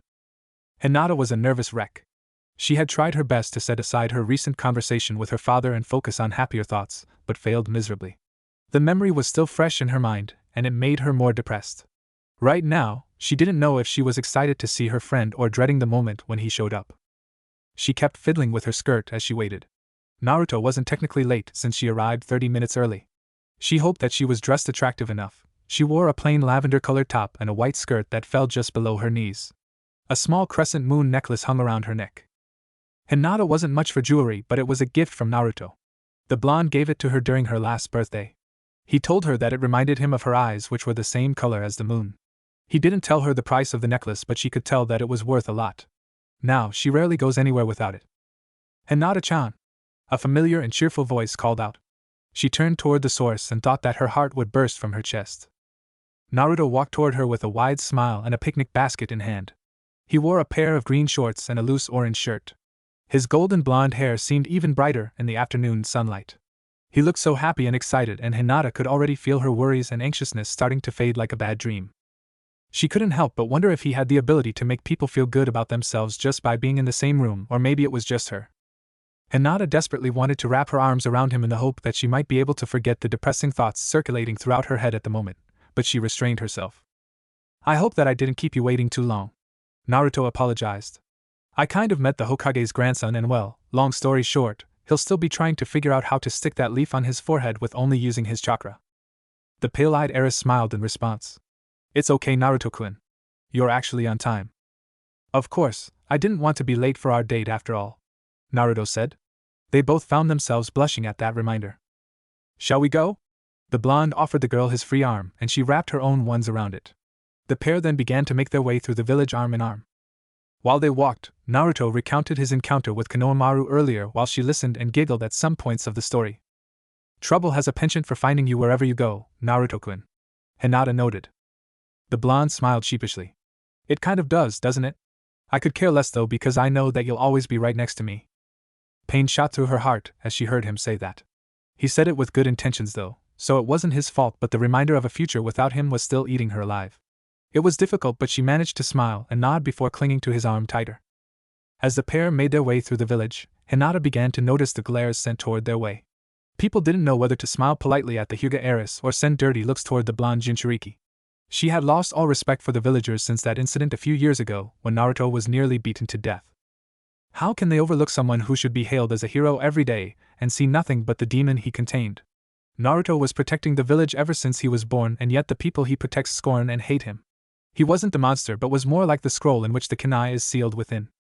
Soon, they reached a deserted part of the village, and the two of them were alone facing the eastern wall of the village. "Naruto-kun, what are we doing here?" Hinata asked curiously. Naruto gave her a sly grin as he faced her. "That's a secret, Hinata-chan. I'm about to take you somewhere very special, but I need you to close your eyes until we get there. And please don't use your Byakugan to cheat, or else the surprise is ruined." She didn't have any idea about the place he was referring to, but she was guessing that they were going outside the village. "Is it safe?" Hinata asked. A confident nod came from Naruto, and he gestured for her to cover her eyes. She did so, and then she couldn't resist a sudden squeal from escaping her, as she felt him pick her up in a bridal carry. "Don't worry, I've got you," Naruto said softly. It was those words and the person who said it that made her relax and trust him completely. She felt him pass through a tight and enclosed space before she felt the wind through her hair as Naruto dashed from tree to tree. In that moment, she didn't care about anything that was taking place around her or the fact that her eyes were shut. All that mattered to her was that she was in his arms, and she had him all to herself for the rest of the day. "We're almost there, Hinata-chan," Naruto assured her as he covered her eyes from behind. He hoped that she would like his surprise for their first date. Naruto stopped and deemed the spot worthy for the unveiling. "All right, you can look now." Hinata opened her eyes as soon as he uncovered them. She gasped. "Oh wow." The pair was currently standing in the most beautiful flower-filled meadow Hinata has ever seen. Everywhere she turned she saw a seemingly endless field of colorful plant life. A soft breeze blew past her, and she was met with dozens of sweet aromas of the flowers. To her left, she could spot a lake a good distance from where she was next to a small town. The sky was clear and only a few puffy clouds could be seen. Breathtaking would be the accurate description for this place. The girl turned around to see Naruto standing next to a spread picnic blanket with their food ready. "I hope you don't mind, but I had a clone fix our dinner for us while your eyes were covered," Naruto said. He stood beside her and wrapped his hand around her own. "So, what do you think?" "It's beautiful, Naruto-kun," Hinata breathed. Naruto smiled at her. "I'm glad you like it. I found this place by accident. A couple of weeks ago, I was practicing with my father's jutsu for the first time and kind of screwed up with the formula. Instead of teleporting a few inches in front of me, I ended up slamming face first into a tree. I stumbled around the forest for a few moments before I ended up here. Hinata giggled before undertaking a scolding tone. You should be more careful, Naruto-kun. Experimenting with high-level ninjutsu could lead to chakra depletion or worse. I don't know what I would do if. Her eyes moistened a bit, and Naruto squeezed her hand to give her an anchor. I promise. Naruto leaned down so that his forehead was touching hers. And I don't ever break my promises, Hinata-chan. I know. She whispered back. They stood like that for what felt like forever until they pulled away. Hey, almost forgot, our food's getting cold. Naruto then pulled the pale-eyed girl toward the blanket where a small array of food was prepared. They sat beside each other and made themselves comfortable on the ground. It's delicious, Naruto-kun, Hinata said as she took another bite out of her dumpling. A bizarre thought struck her. Did you cook this? Would you believe me if I said I did? Her answer was blunt and frank. No. Naruto pouted and cried anime tears. So mean. You're good at a lot of things, Naruto, but sadly you can't cook to save your life, Hinata said as a matter-of-factly. The blonde hung his head. Hinata-chan, so mean. The Hyuga heiress had to smile at this. Naruto often teased her about stuff, but no malice was found in his words and always good-natured jokes. After a while, she managed to muster the confidence to tease him back and found it amusing to see him at the butt of her jokes for once. Maybe her friend was rubbing off on her.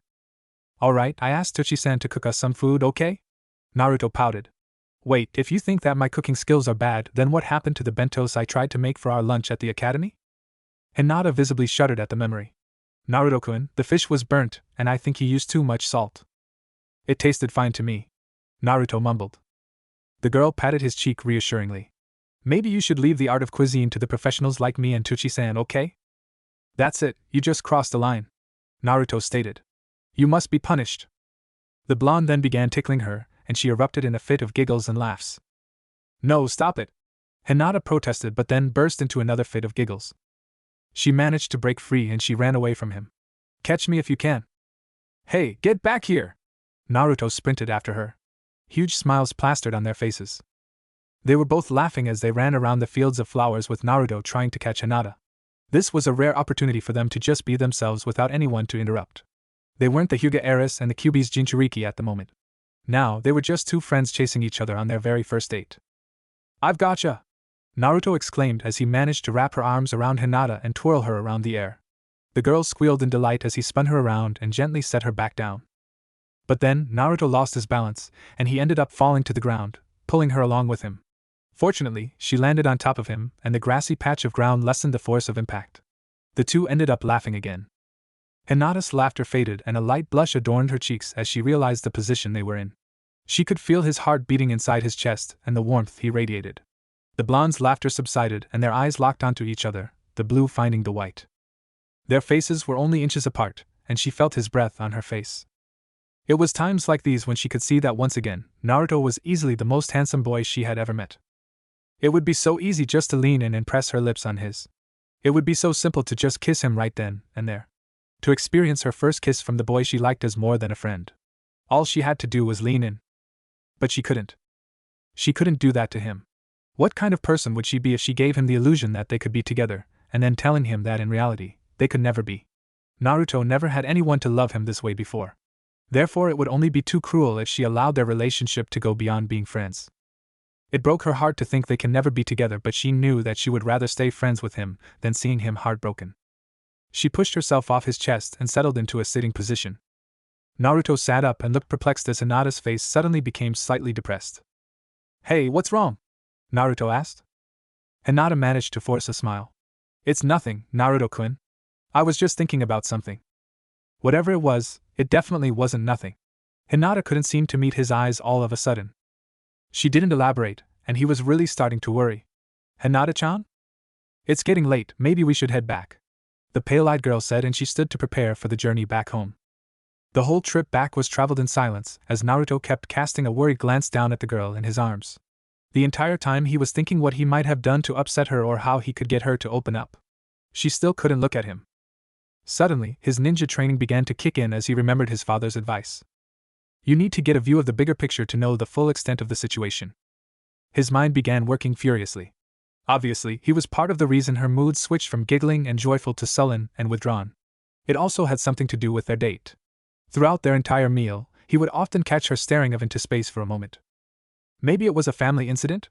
Did she and her father get into an argument or something? Then, his mind began calculating other possibilities. Her family was involved somehow, but he couldn't think of the reason why. They'd been on good terms with each other lately.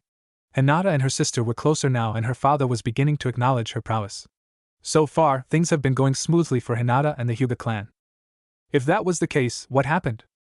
Suddenly, the list of village and clan laws sprung up in his line of thoughts. He had practically memorized every bit of it along with the rest of his father's books and journals. That was when it all seemed to click. Naruto stumbled slightly on a tree branch as it hit him. Hinata's sudden change of attitude, their date, him, and her family seemed to arrange into a complete puzzle. Now that he thought about it, the more it made sense. The Hyugas are known to be very protective of their bloodline ability, and was no surprise that they practiced marriage in within only their clan. If he guessed right, then her father must have told her this, and now she doesn't want to give either of them any false hope of their relationship escalating into something more. He was saddened by this fact, but his admiration for Hinata grew tenfold. It must have taken an immense amount of courage and resolve to do what she did. He smiled in spite of himself. They arrived at the village just as the sun set below the horizon. "Thank you for the date, Naruto-kun," Hinata said. "I had a great time." "Me too." The pale-eyed girl turned to leave, but Naruto's voice stopped her. "Hinata-chan, wait." She turned back around, and what Naruto did next surprised both of them. The blonde walked up to her and gently pressed his lips on hers. It was a gentle kiss, with both of them feeling the butterflies fluttering wildly around their stomachs. It felt like an eternity, and neither one of them wanted the contact to end. Naruto was amazed by how soft her lips felt pressed on his.